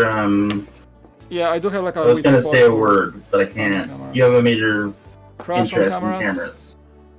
I do have. Like I, from knowing nothing about cameras, I became like a real camera nerd just by working with them a lot. Now, just like they throw me in different things, and even though I'm the editor in my workplace, each member of the team is kind of like proficient in every single thing. At least like when there's somebody like calling sick, I can take the camera and film the entire episode of whatever we film. And like I kind of had to like switch to that role to like be a replacement for someone just in case. So everybody relies on everybody in the team. So we can edit, we can usually run cameras, shoot B-roll and all this stuff. So that kind of like work culture made me kind of push me towards learning more about how to actually do high quality footage from camera fancier than my entire setup in the studio. Is your office back open, Mike, or are you still stuck working at home? No, we're still working from home. Like my team is working from home, but we occasionally show up in the studio to help out with like filming because we still film. But it's like socially distanced, so it's like all the guidelines, 1 person per studio. It's like all this type of thing. And we have just a few people working in the office because we still ship product to the customers. So there's the warehouse working. Limited, everybody in marketing. I'm in the marketing department, so everybody from marketing pretty much works from home. But occasionally, as we are filming, we need like hands on deck sometimes. So. Yeah. Are you still going stir crazy, or have you gotten the balance worked out? I think we got the balance worked out. I mean, yeah, like I feel like, of course, I'm a bit less productive than I want to be because of just having kids at home. Yeah. But I think I'm over like being like anxious about it. So I just like adjusted to the new situation and like it's the new normal. Yeah. So it's gonna be probably easier transition to go back to normal working. But so far like it's been hard to transition to work from home fully. But now I think I'm transitioned and well enough to like feel like I'm not neglecting my work or anything like that. Kirk, what about you? How's life for you in North Carolina? Months, whatever we are on the pandemic. Things are fine. There was like that one scenario with like all the weird, looting and stuff that took place. Yeah. During that whole scenario, but things seem much better now. Masks I know are mandatory. Yeah. So I mean, there's that. But I don't go out too often, so it doesn't really. Because most of the time I'm like in the house working on other stuff, unless it's necessary for me to go outside. So right. Yeah. That's really about it. Yeah, same here. Trying to limit it, but at least California is nice because like really like people take the mask seriously here in California. Very few people like okay when you go to the beach, actually nobody has a mask, but on the beach people just stay away. And there's a wide beach open, so like today I went with my kids. I was okay with having a picnic on the beach or something because like you're like 50 feet away from everybody else. There's so much space, so it's okay. But yeah, when you go to a store, like everybody checks for the mask. Nobody doesn't wear. There's no one that doesn't wear a mask. And like the good thing about California is like weather is just easier to go outside and like there's much more space around, so parks are wide open. You can go to a park and never see anybody in the park, because you can just choose a big park, for example. So yeah, this kind of like keeps me sane and allows just to like feel there's some outside, so you're not stuck at home all the time. That's crazy. So in Oklahoma, it is the exact opposite. People are like, we ain't gonna wear masks, but no, really, we should. And then another outbreak happens. We're just chatting with Jeff. Why are we getting sick? I don't know, man. Go figure it out. You really like everybody in Oklahoma is like against the mask? It's just like nobody believes in it, or like what is it? It's just a bunch of I don't know. A majority of them are against these masks. Like Emily works at a local. Is that just people not believing that COVID exists, or just people going against whatever the government says, or like, actually the government doesn't do a very good job at saying that. Let me be clear. So that's all I'm gonna say about politics. But state officials should be much better at this, right? So. Yeah, you'd think that, right? You'd think that the state officials that we vote in to make sure that they protect us are, yeah. See, that's awesome. See, like, that's what I wish that we would have, but that's just... So in Oklahoma, in the little area that we're in, we're going to have a big motorcycle rally at the end of the month. So that's cool. Yeah. That'll be great. Can't wait for that, because, nothing could go wrong there.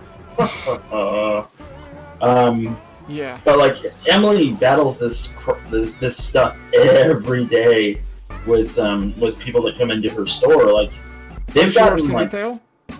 Yeah, and they've gotten like physically like violent, almost angry at her. Like cops have just been by called. pushing the policy that her manager tells her to push. That's like, I don't get it. People dude, are just that's stupid sometimes.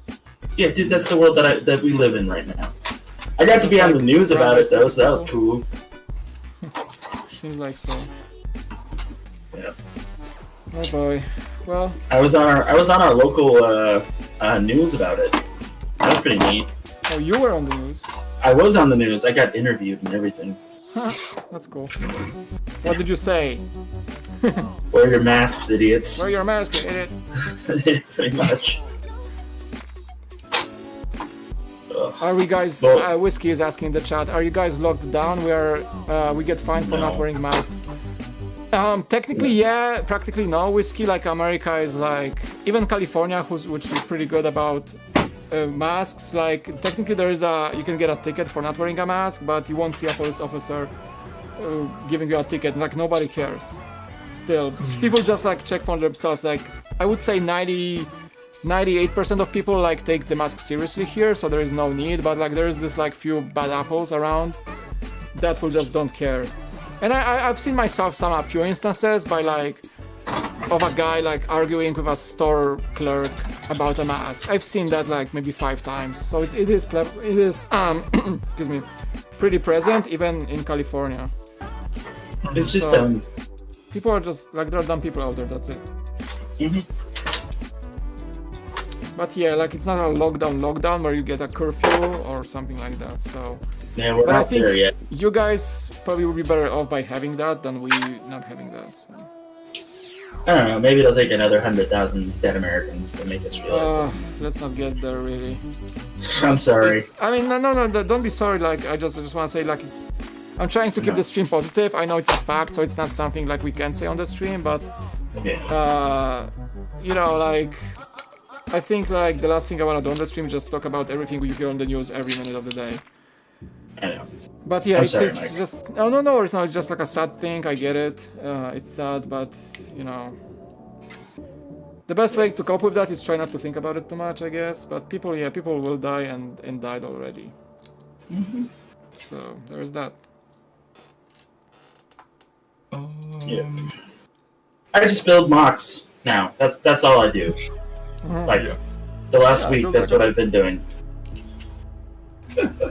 Like I've been cranking out speeder bikes for because I saw you share on Discord a lot and on your Instagram.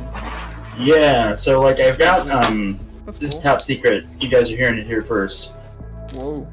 So I used to write stories and put Lego things in there because that was cool and that's what cool kids did. But I am gonna pick that up again and I'm gonna write a Star Wars story, something I've never done before. And I would love The Mandalorian. Yeah, it's there's gonna be builds that go along with it. I'm gonna actually be using the photography skills that I have. Nice. So like things will look fancy. Kirk will be getting some work. Nice. And I got. Are you gonna share this on like Discord or something? Can we are gonna be able to read that? It's gonna be on Instagram and Flickr and some other things as well. But the story's gonna revolve around Mandalorian culture that nobody likes to talk about, which is the Darmanda, which are the departed, the disgraced, and the honorless Mandalorians that have done all of those things. And this is a group of 4 that are hunting Luke Skywalker. Oh. So it's going to be interesting. It's a writing challenge I've never taken upon myself before because I usually don't write like main characters, if that makes sense. Mm-hmm. But I think I understand Luke's mindset in the timeline that I'm going to be using. It's 3 years after Return of the Jedi, 3 years before The Mandalorian, and I think that I can interweave it pretty well so that it's before Luke got the is that Luke. Is that your fan fiction, or was Luke actually hunted by the Mandalorians at some point in time, according to some lore, or is it just like a fan fiction from yours? So according to the books, Luke was on the hunt for Force-sensitive children about the time period that I'm going to be writing. And that's going to be what the story is revolving around, with Luke trying to find Force-sensitive children. Unfortunately, the plot is he catches the attention of an Imperial warlord, hires the Darmanda, and it will be sort of a finding Force-sensitive kids, but also trying to stay alive. Mm-hmm. So interesting. It's definitely a fan fiction. Yeah, we'll see. But I was reading up on Mandalorian lore, and like back in the days of the Old Republic and things like that, why Mandalorians were successful against Jedi was because they figured out that Jedi can block blaster bolts, right? Which is a problem. Like, oh crap, this is our primary weapon. You know what they can't block? Shotgun shells. Because when you try to block a shotgun shell or a shell, it's molten lava after the blade hits it and just goes into the Jedi's face. So, yeah, like, holy crap, that's brutal. Unless I love he's like it. super force user and can block that too. Right, exactly. But like, most Jedi during the time frames didn't really expect a guy to come at you with a slug thrower, right? Because one, they're illegal, and two, they're ancient weapons. So like, interesting. It'll be interesting to see how that goes, and I'm hoping to I don't know, whoever I hope to, that it's an interesting story. That's what I want people to get out of it. Start there, like with kind of cool lore. Yeah. So right now I'm building. I haven't even shown anybody this, and I'm not going to show anybody this until it's done. Mm-hmm. But I'm building a corner on a multi-leveled city with Luke walking. Luke walking, and there'll be an inner monologue and things like that, whatever. And just in a rainy scene and things like that, and trying to make this walkway thing look as good as I can. All right. To give it that sense of Star Wars, where this universe has definitely been used, and things like that. So, like, I just want to celebrate Star Wars. I've always enjoyed writing to a degree, and I want to try something like this, and maybe I'll get hired by someone. Yeah, so on the screen right now, by the way, I'm just keep building. You guys can probably see the kind of like larger footprint that the cantina is becoming once you connect that shop. Mm-hmm. Man, this thing becomes a chunk of space taker. Pretty darn awesome. I do enjoy the way it looks. Holy moly, it's so much better than I expected. Oh boy, last bag. Alright. So I just got the look from my beautiful fiance, wife, girlfriend, partner, best friend. So it's now time for bed, Jeffs. Okay. Alright. Kirk, Mike, everybody else, you have a wonderful I don't want to argue if you're a beautiful woman. So. Neither do I. Okay. Take it easy, everybody. I'm gonna go to sleep. Oh yeah, you guys, you guys hang in there. Like, have a good night, man. Yep. You go. Later, Kirk. Are you ready to be scared next month, Kirk? We shall see. We shall see. What do you mean we shall see? It's gonna happen whether or not. I mean, whether I like it or not. Yeah. Don't worry, Kirk. I will make you feel like a big brave dog. It will be okay. All right. Thank you. You're welcome. Mm-hmm. Good night, everybody. Peace out, Jeff. Thank you so much for joining today. Jeff is referring to me playing Alien Isolation live. And that's gonna be a piece of work. How do you like the game? I kind of tried the beginnings of it, but never got into it like deeper. Yeah. Because you can't shoot the alien for the longest time. You can't even fight it, right? I think when you start off, I think it takes a while before you find the xenomorph. I don't even know when he pops up. It's so eerie. It's like you start off in a nice sort of calm setting, and eventually you're on this like abandoned looking ship. Yeah. And everything looks like Like there was one moment where I tried, because I'm gonna basically just gonna restart from the beginning. That's why I'm not touching it like at the moment, because I don't want to get too far in and have to start all over again for streams. But it's just like, God,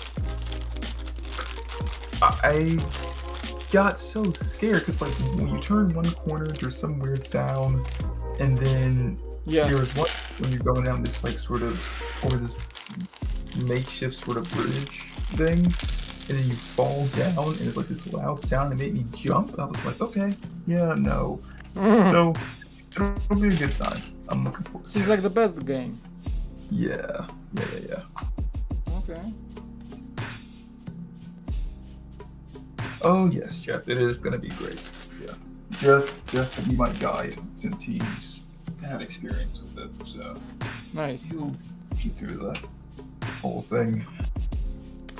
Alright, and by the way, I have the last minifigure of the pack is the Garindan, that's I think his name. So my question was like, how's his face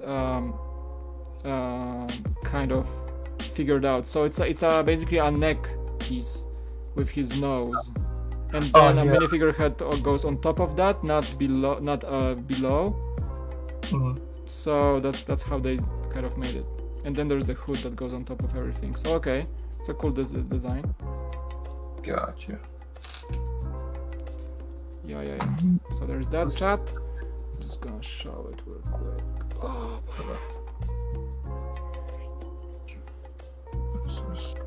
Yeah, so you guys can see that's how it's done.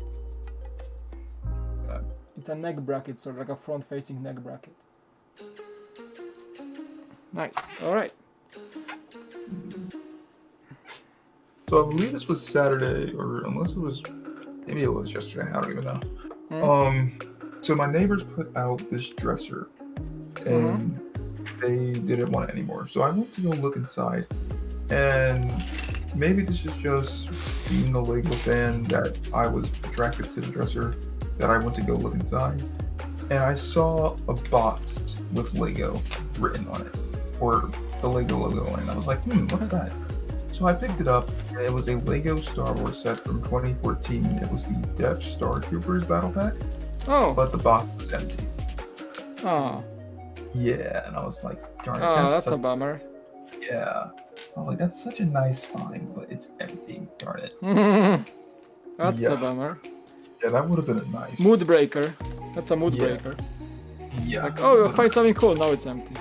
I know. It's like right? finding you know, I don't know, finding something like a $20 bill on the street, and you approach it, and it's like a leaflet or something. That's actually another interesting story. I've actually come across a $20 bill on the ground before. Twice, but like. I found a wallet with $150 in it. Oh god. And funny enough, I found the owner because there was the ID in it, and I found the guy on LinkedIn. And I contacted him saying like, hey, is that you? Like, you know, and I confirmed like I had a way to confirm that's the guy. Yeah. And he said like, oh yeah, can you send back? Like I'm gonna pay you like a reward. And I just said, okay, so I'm only gonna take like $10 for shipping from the wallet. And paid for shipping and put all the cash back and just send the wallet in. He never sent any reward. Never. Like that was. He was like, oh yeah, cool, yeah, I can send you, like I can pay you for, like, thanks. And like I was just like, I was expecting a reward, so I wanted to get the wallet back to him, but I mean, yeah, I sent it back, and he promised he would send me something in return because he had my address, but he never sent anything. Well, you did the right thing. I did the right thing. Like he didn't have to cancel his cards or anything. Because some people probably would have just like took it and did all sorts of stuff they're not supposed to. I did the right thing. I was the good guy. Yeah. So I felt good about myself. Yeah. Uszar, cześć, witam z Polski. It's a Polish viewer. I must sound weird when I speak Polish on streams. Like people are like, what is he saying?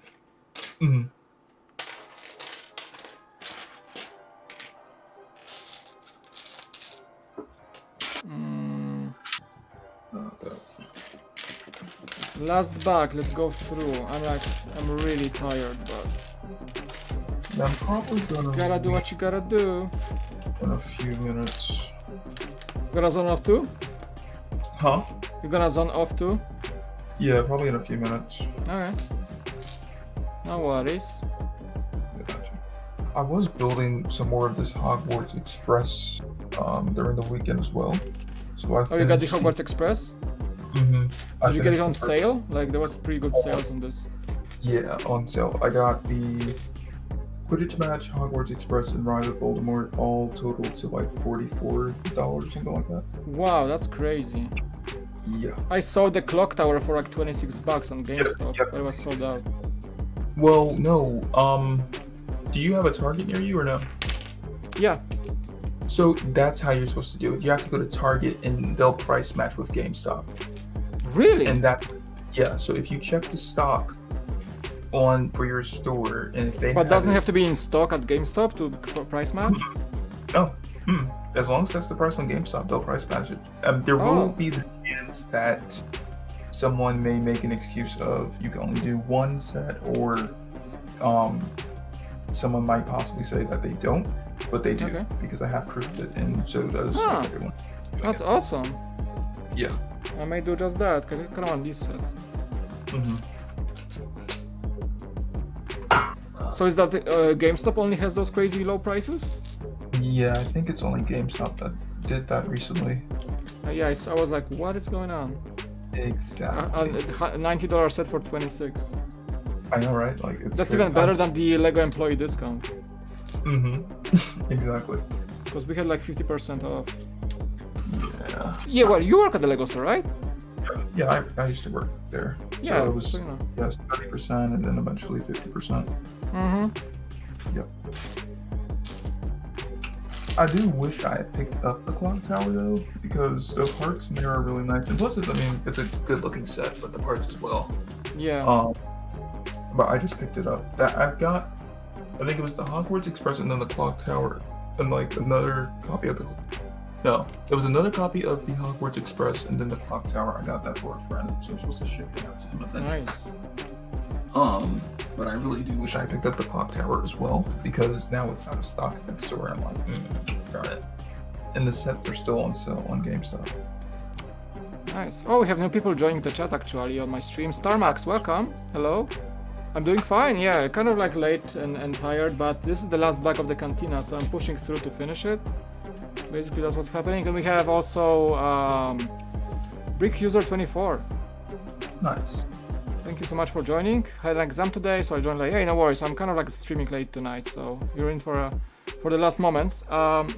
It's really possible that gunship will be only 200 in Star Wars. Gunship is more than the 500 for Star Wars. I think the gunship. What do you think, Kirk? Like, will the gunship when it comes out as a UCS set will be like the usual 200, or it's gonna be more? It might be like 250, possibly. Yeah. It's probably gonna be like 250. I would say 300, but I think 250 sounds like a nice price. Yeah. Like, it's like in between, sort of. But Lego might keep it in that like 200 like magical number for a starfighter, or like a actual vehicle. Yes, usually it's pretty much always 200. How much was the slave one? 200. 200. Yeah. Based off of that, I'm trying to think, because this one has like those wings and the cockpit things on the wings and all the features. Depends on how many pieces it's gonna be, right? Huh? Depends on how big it's gonna be, how big it's gonna make it. It seems like a simple vehicle, honestly. So I don't know. They're gonna scale it up a bit, probably. Yeah, because if it's UCS, then it's gonna be. Yeah, they're gonna have to scale this up. Yep. So I definitely think like 250 probably sounds like a nice area. Early morning in Poland. Yeah, I see you. Yeah, it's like almost 11 p.m. in California. So I'm finishing this one and zoning off. Actually, it's the last of the bags. That's it. Alright, so I'm gonna head out for now. But it was great talking to you, Mike. Yeah, cool, dude. Thanks for joining. Yeah, I will see you guys. Yeah, let's talk soon, things and stuff. But yeah, thanks for joining today. Yeah, alright, I'll see you. See ya, peace out. Alright, I'm gonna leave Discord too, so I think we're done with Discord for tonight. Okay, we can actually get the music back on.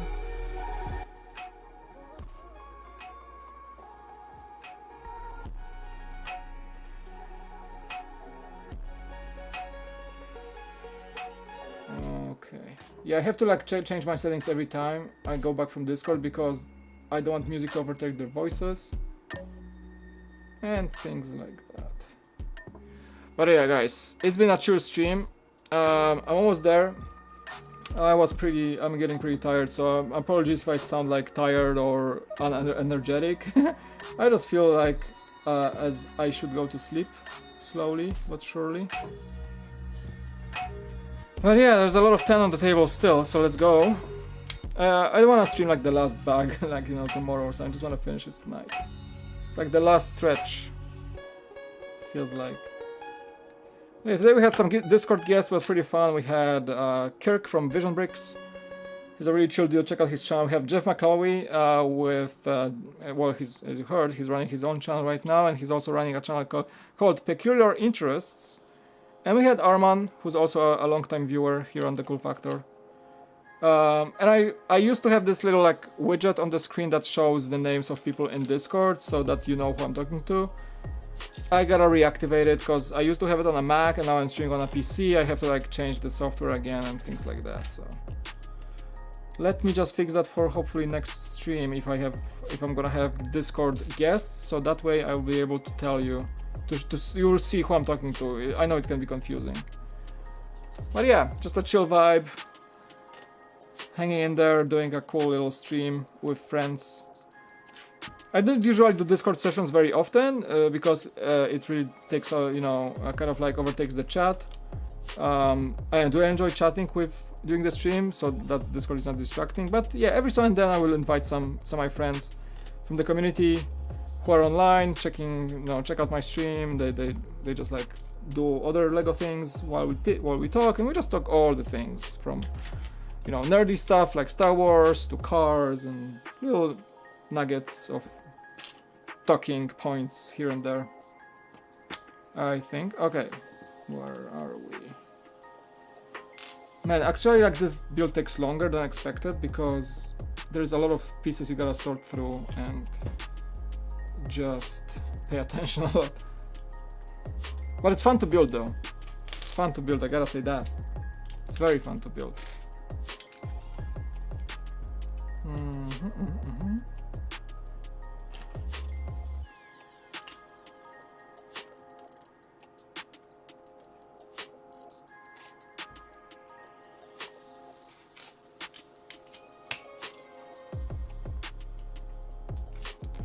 How are you guys doing? We have still 12 people watching. I do enjoy the fact that there's still people watching me at this late. Appreciate it, guys. You are awesome. Thank you so much for finding the time to hang out here at the Cool Factor. Okay. It is a great set. Nie, to jest naprawdę spoko zestaw. W sumie możemy chwilę pogadać po polsku, bo jest tak późno, że tylko Polacy dołączą. Busy. How'd the Fall Guys session go? Did you win the crown? Man, I was so close today on winning the crown. Like, so close. And this guy just goes in front of me because I get knocked off by one of these spinny hammers at the last moment. I hate that moment. Like, it's like a lot of luck. You gotta like time it perfectly or else you lose. And you have one try usually. Unless the other guy messes up. Fall Guys is fun, but it's also pretty stressful. It's stressing me out sometimes. It's supposed to be a fun game. But it seems like sometimes it's really like, oh my god. And you just join the next one and go over again.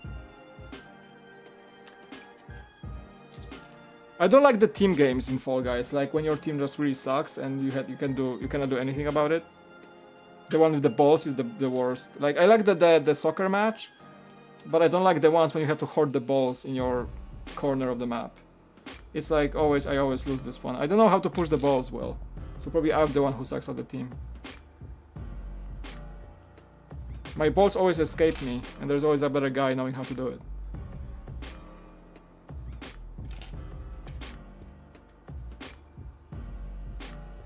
I hope you got your win.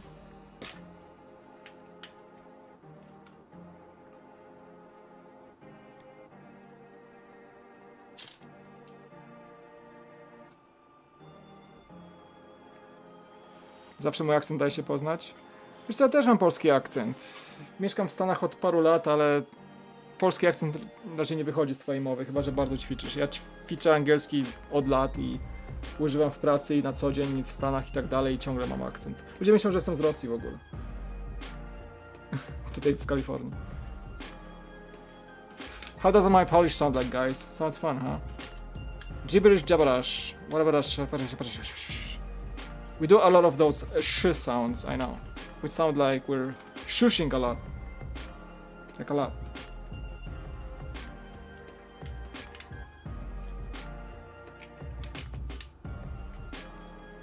Okay. I like the way it goes.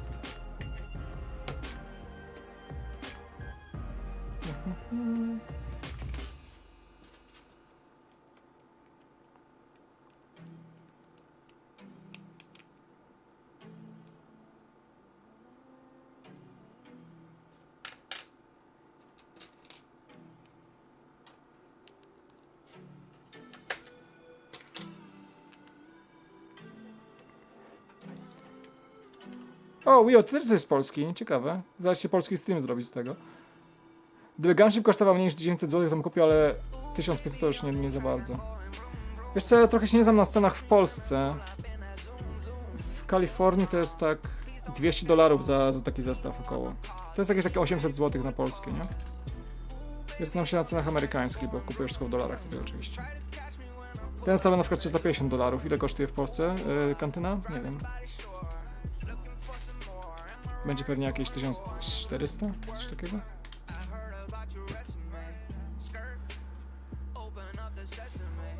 I'm gonna use Polish for a second, guys, because we do have Polish viewers in the chat. It's basically daytime in Poland. Szkoda, że bez Pindual nie można kupić w Polsce.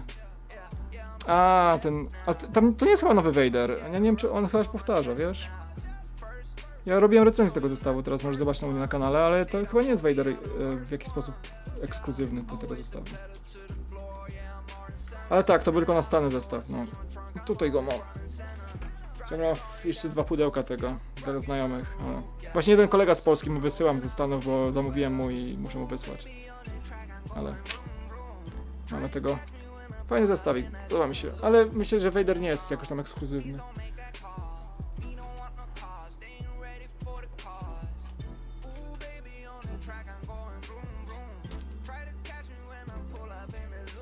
$1600 kantyna? Did you buy this set for yourself or Lego sent it to you? No, I bought this one. No, I'm not a LAN member. I will probably apply for the LAN membership at some point. Hopefully gonna get accepted. But no, this set I bought myself. Like whenever I get a set from LAN, it's only because of the kindness of Beyond the Brick. So Beyond the Brick does send me some sets sometimes to review for them and do videos about. But myself, I'm not yet a LAN member, so I do not get stuff from Lego. Sometimes Lego does reach out to me and I do little small projects for them, like not even being a LAN member, because they kind of recognize me and my work. But I usually don't get sets for reviews early now if it's not for Beyond the Brick. I hope I can become myself as a Cool Factor a LAN member at some point so I can get some early sets for you guys. That would be actually very amazing and very helpful for this channel. I would, you know, it would be a game changer for me to become a member. But I'm not there yet. I'm just trying to grow my content first and see if they feel like they can include me. And if I can apply in a proper fashion. Provide some, you know, my work examples and things like that. There's a lot to be taken into account when applying for LAN membership. They don't accept everybody. I think I kind of qualify with things I do here and the things I've been doing on YouTube for the past 4 years. So I hope they can take that in consideration, but I'm not there yet. It would be amazing though. But yeah, I paid with my own hard-earned money and your support for this set. So you guys supporting me, you know, all the money that I get donated or things like that, this is part of this. It goes towards my studio, my work, and Lego as well. So yeah, much appreciated, much appreciated.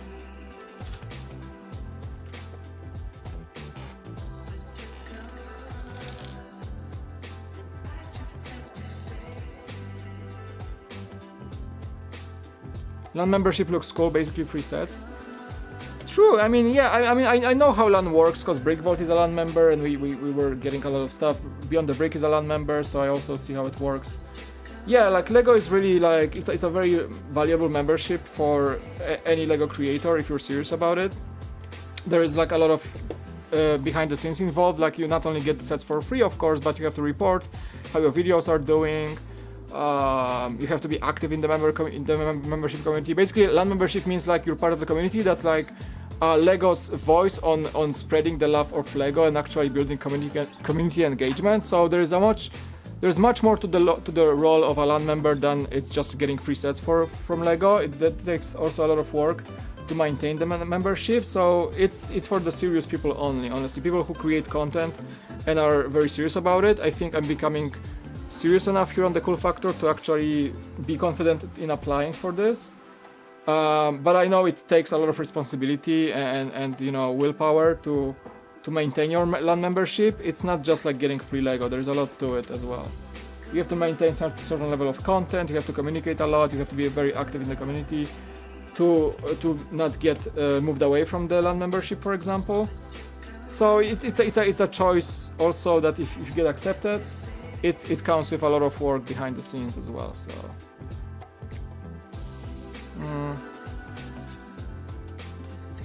Może przecież sens dolarów na złotówki?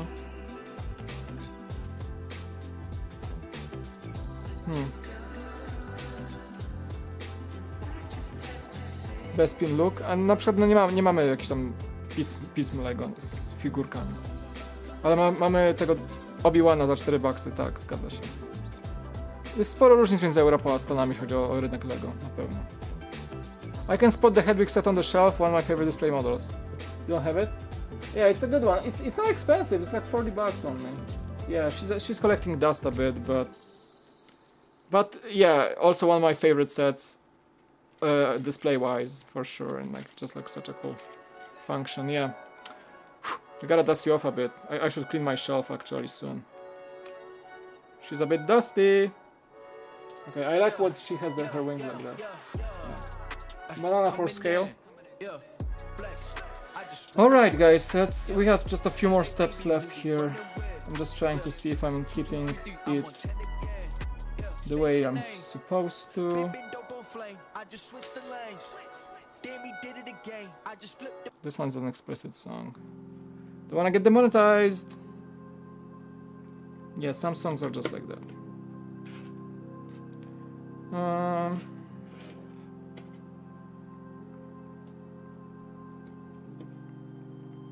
Oh, it's not available in your country? Oh, sorry to hear that. LEGO is usually good at restocking stuff. Should be back soon, hopefully. It's not that much of a popular set, but yeah, I had to get it from Europe because it wasn't available in the US for the longest time either. So there's that.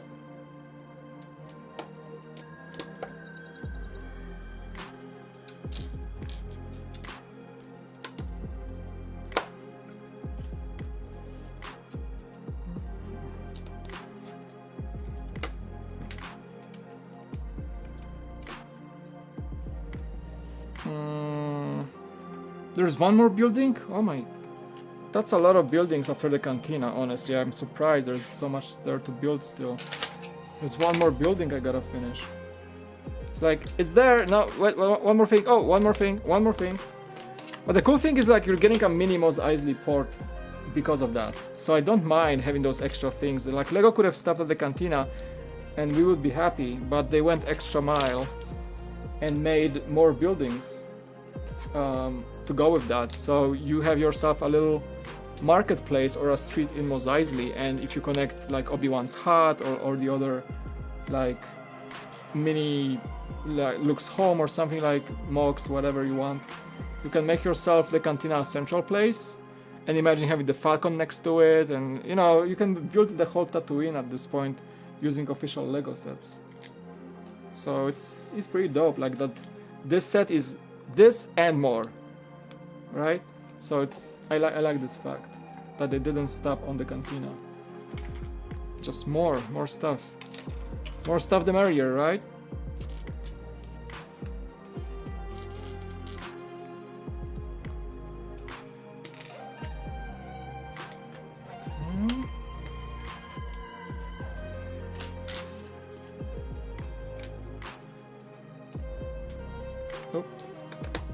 sure it goes on this side. Okay, gotta correct this.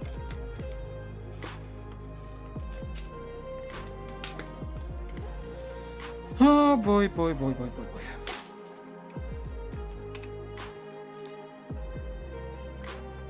Ghost, czyli duch ze Star Wars Rebels. Fajnie byłby remake, przyznam szczerze, że jakby zrobili taki UCS Ghost, to myślę, żeby się sprzedał jak ciepłe bułki.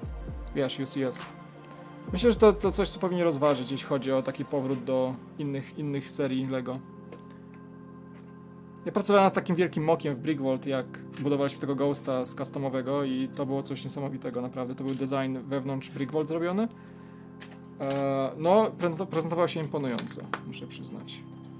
Pracowałem trochę nad tym zestawem i no, był spoko. Jakby LEGO coś takiego zrobiło, oczywiście w mniejszej skali, bo to była skala figurkowa, ten wielgachny mok z Brickworld. No LEGO musiałoby go zmniejszyć oczywiście. Ale i tak, myślę, że jako UCS był niesamowity.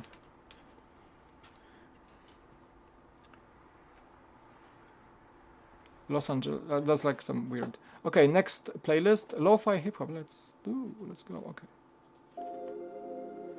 Just chill vibes for the late night, guys. I'm not playing any like crazy music. I'm myself kind of trying to zone off because I'm gonna go to sleep soon. So I'm not like playing any like super cool beats or anything. It's basically a sleepy stream at this point. It's late, it's like 11 p.m.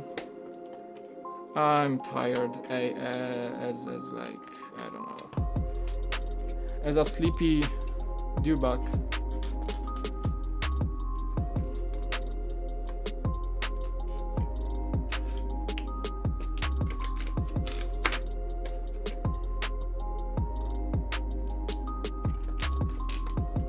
Just trying to push through this bag, honestly, like just speed building at this point.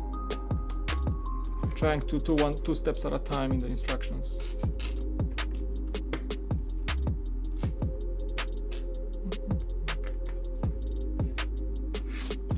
Okay, you can see there's not many bricks on the table left, so that means we're getting close to our finish line.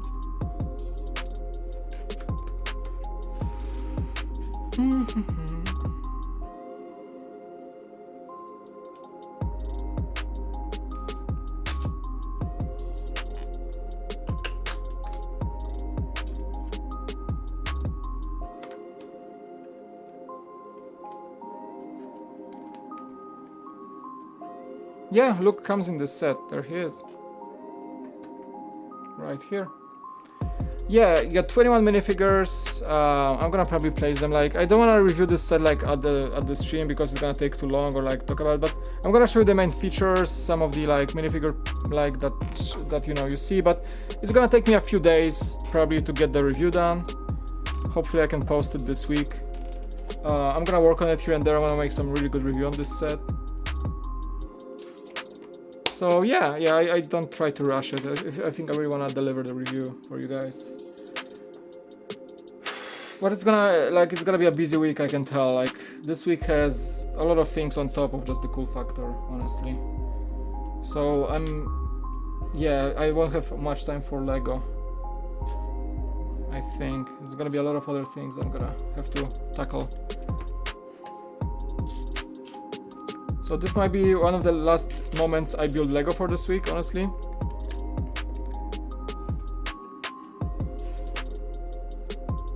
But I'm gonna work on this review slowly and post that.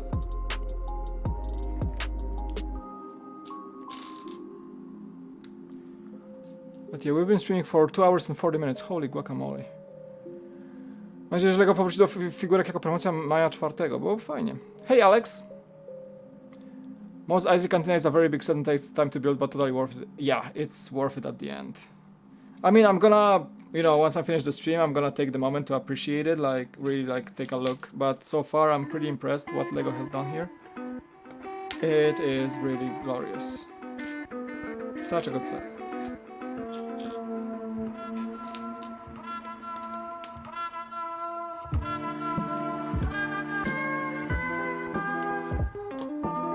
Such a good set.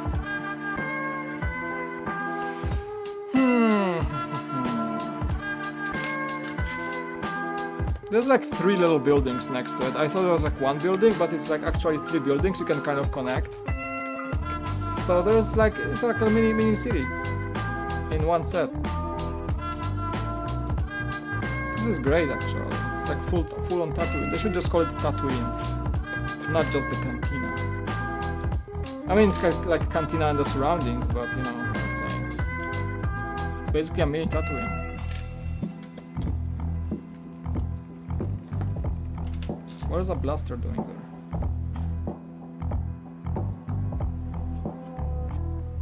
There's a blaster hanging like at the ceiling. Okay. Is there like a little defense mechanism? What is it? Good morning, Dr. Greeny. Hey, so we have people from Europe joining. Thank you so much. Late night stream. I'm almost there. So this is the last of the bags. All the pieces are on the table. I'm finishing the build as we speak. Big moment.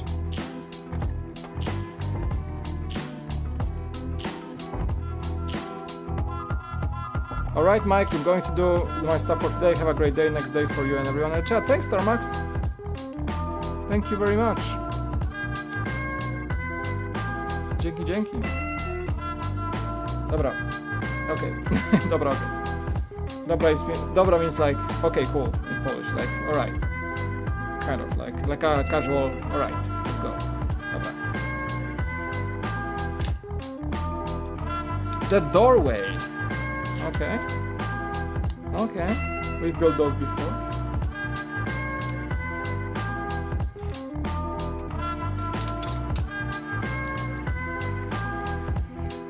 Shakaboom. Oh boy, you guys. Almost there. Where's my fourth? Dude, where's my brick?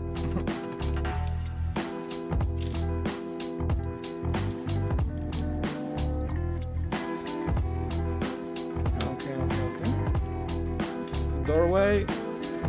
Gonna build those twice. I'm just speeding right now 4 times.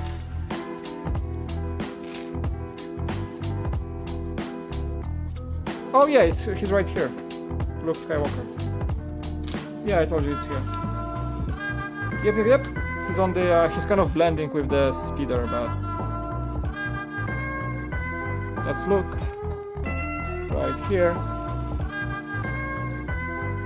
Of course he comes, like, no, everybody that's supposed to be in the cantina is here. Obi-Wan, Luke, Han, Greedo, Wooher, Ponda Baba, Evazan. All these guys that, all the guys that are supposed to be here are here. And more. 21 minifigures is no joke. I think just going through the minifigures will take me like, I don't know, 10 minutes on the review. But I'm gonna try to keep it brief.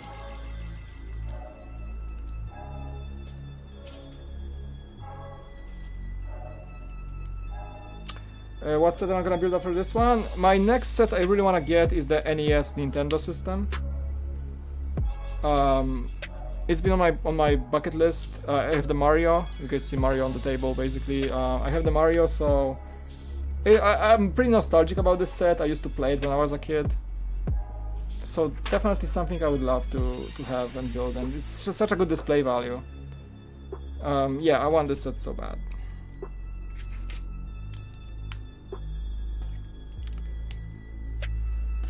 Yeah, Diagon Alley is somewhere on my list, but not in the budget right now. But yeah, Diagon Alley is a must-have as well for me. Would love to see that one.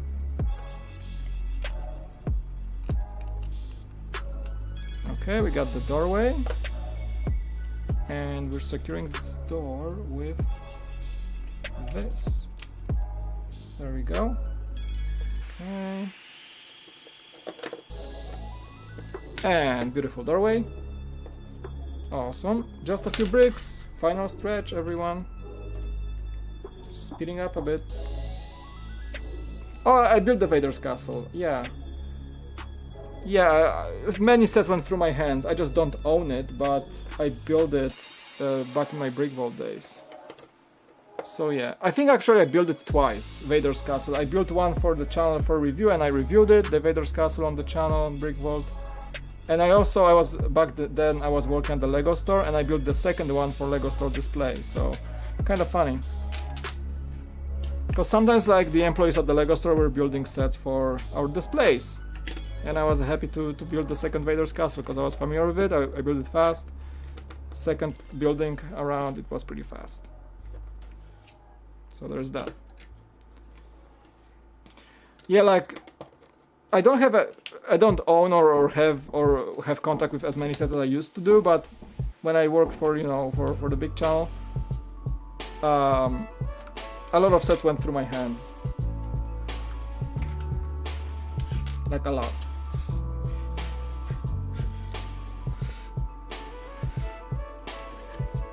Okay, so this goes here. It's a little. Ah, it's like on a joint. Nice. Very nice. Wait, did I skip anything in the interior? No, I don't think so. Okay, never mind.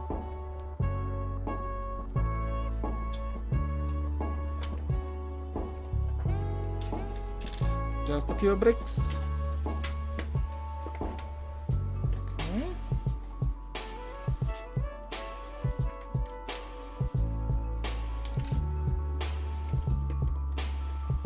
Yeah, I worked at a Lego store. I mean, my story with Lego is that, yeah, I started to work in the Lego store in 2015, I believe. There was a new store opening next to me that I still live next to. So I got hired really fast. I was coming back from a Dark Ages and like I needed a part-time job, so I got hired in a Lego store. We opened the store, so it was cool experience because I witnessed the building of the Lego store. So I was there from the very beginning, from when they were finishing the work in the store. We were like the first stocking, everything, like the displays. I worked the groundwork on the Lego store, like furniture, everything. It was really cool to see how a Lego store comes to be from the very beginnings of the build. And I was hired before we opened, so my manager like really we were helping actually set up the store, so I seen every single bit of the process before the store actually opened, before the grand opening. So that was kind of cool experience, and that I had that job for like 3 years.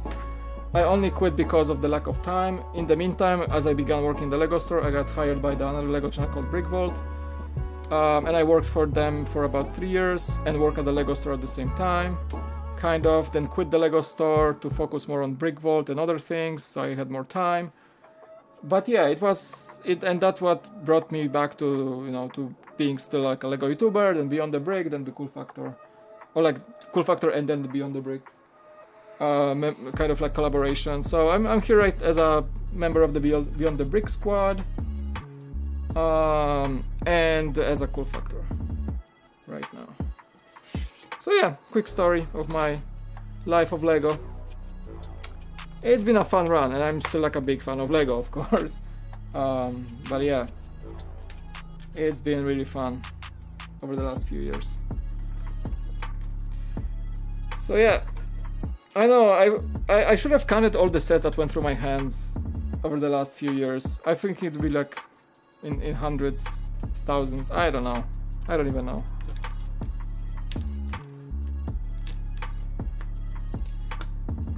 Weird flex, but okay, right?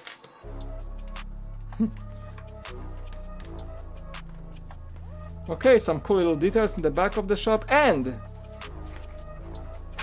the last thing to do is to connect it to this thing. There we go. Wow, it's really long that way. I mean, you can arrange the way you want, but not sure if I don't think I'm gonna fit it on the table actually. But that's it. We got everything. You can disconnect those shops. You can make an alleyway. Yeah. Man, that's... Okay, we're done. No, I'm not in Brickvault anymore. No, we parted ways like a year ago. Nope. No, it was like a big moment in my life. Things did not go very well in the end, but I'm not with Brickvault anymore for the last year or so, or even more than a year now. I cannot even fit it on the table. It's massive. No, I haven't been in Brickvault since April 2019, so more than a year. Yeah. I'm on the Cool Factory and Beyond the Brick right now. I did not see the trailer yet, no. Yeah, long story short, like they kind of like fired me because they didn't need my hosting or reviewing or editing services anymore, and then we kind of wanted to partner up, but they, like, things were said by them, and we kind of disagree on a few things, and I'm not with them anymore. But yeah, long story short, I'm over it, and it's good. It's all good now. Muftaka też brakuje. Aha, no faktycznie, masz rację. Yeah, it's been fun, but I'm still into Lego, very much so, and I'm much better off making videos right now than I ever used to be, and I'm learning as I'm going, and it's been blast being a Lego fan for the last. Honestly, Lego is really helpful, and hopefully I'm gonna become a LAN member soon, as the Cool Factor. So that is that. What's my favorite part of the build? I mean, those are super cool extras, but the cantina was fun. I was super impressed actually by this. I was very impressed. Where's my camera actually? Right here. It's kind of like the angle is weird right now. I was very impressed by the speeder.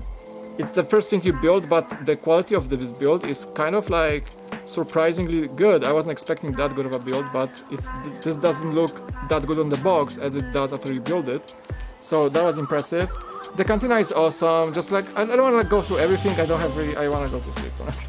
But you take this off. All those minifigures here, I can take them off because I was just randomly placing them as I was going through the build. 21 minifigures. It's a lot. Cantina has a ton of details. You can take off every single one of these kind of sections to access the interior. There's like a ton of things happening inside. The patron tables, whatnot. You can take those off. It's like easy to take them off. It's like they just snap off. You can grab by this, and there you go. There's like a band for the cantina band place in the corner. There's the entrance is here, the back alley is here. It has a lot of like spy stuff. There's Easter eggs, like there's some Imperial equipment hidden here and there. There's Wooher at the bar. The bar is amazing, and of course the main function. You can take this off, and the main function is this. Just open the whole thing. I don't even have space on the table to do it right now, but you get the idea. The water evaporators are cool, the water towers are amazing. You get this as well, the pod. There's like, I don't know, there's a dewback. I don't even know how I'm gonna approach this review. There's like tons of things. It's gonna take me like 4 hours to record it. I don't know. There's even this, like this you can kind of disconnect, and it's basically a whole set in its own. So this thing just stands next to the cantina, and you can place it anywhere you want. So I mean, with once the whole thing is assembled, the footprint is insane. It's massive. It's gonna take the whole shelf if you have one. You can connect it back. The cupola's open. It's really impressive. So there's that, right? Oh boy, that was a long one. We got 5 streams in, and I'm finished. Yeah. All right, guys. I would love to hang out with you and chat, but it's late. It's 11:20 p.m. in California. We're gonna see each other in the review of this set. I don't know what I'm gonna stream next, but it's gonna be fun, hopefully. Yeah, I have to go too. So thank you so much, guys, for joining. Appreciate it.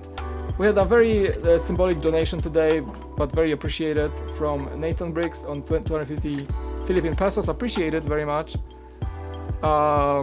And yeah, it's been fun. It's been 5 streams of fun. We had some blast on sound streams. We had some amazing donations. We have a lot of good things. And I think you guys enjoyed it. So it was a good long series of 5 nights of 5 builds, 5 building nights of the cantina. And I'm done. And I'm gonna have to like clear my mind and think about how I'm gonna review this set, because it's so majorly big. It's just big. It's bigger than I thought it would be, but it's fantastic. I'm gonna put this back on. Yeah, I like it quite a bit, guys. I like it quite a bit. I can tell you probably it's gonna be a good review. I mean, very positive one, because the set is just fantastic. Alex, thank you. Sean, still here. Nice. Good night. Do you think the Lego should have included Mandalorian figures? In the cantina? Mandalorians? Were there Mandalorians in the cantina?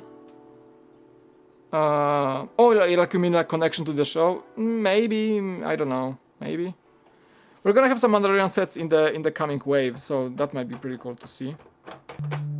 Oh, now it's snapped in. Yes, it only rests on top of the cantina, like this thing. One more shot at this. Looks good. Pretty darn good set. I think I got my money's worth.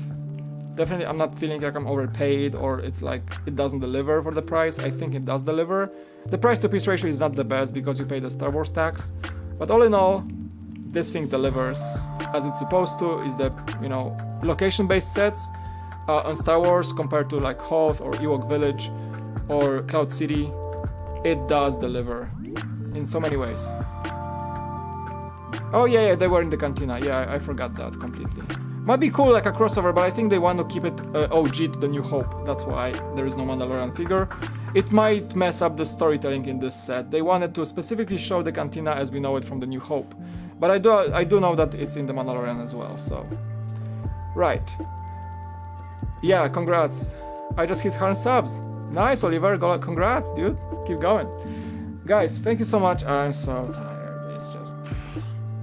I'm really zoning off right now. Oh boy. Okay. That being said, take care, have fun, have a good night, and I'll see you in the next one, alright? Peace out, bye.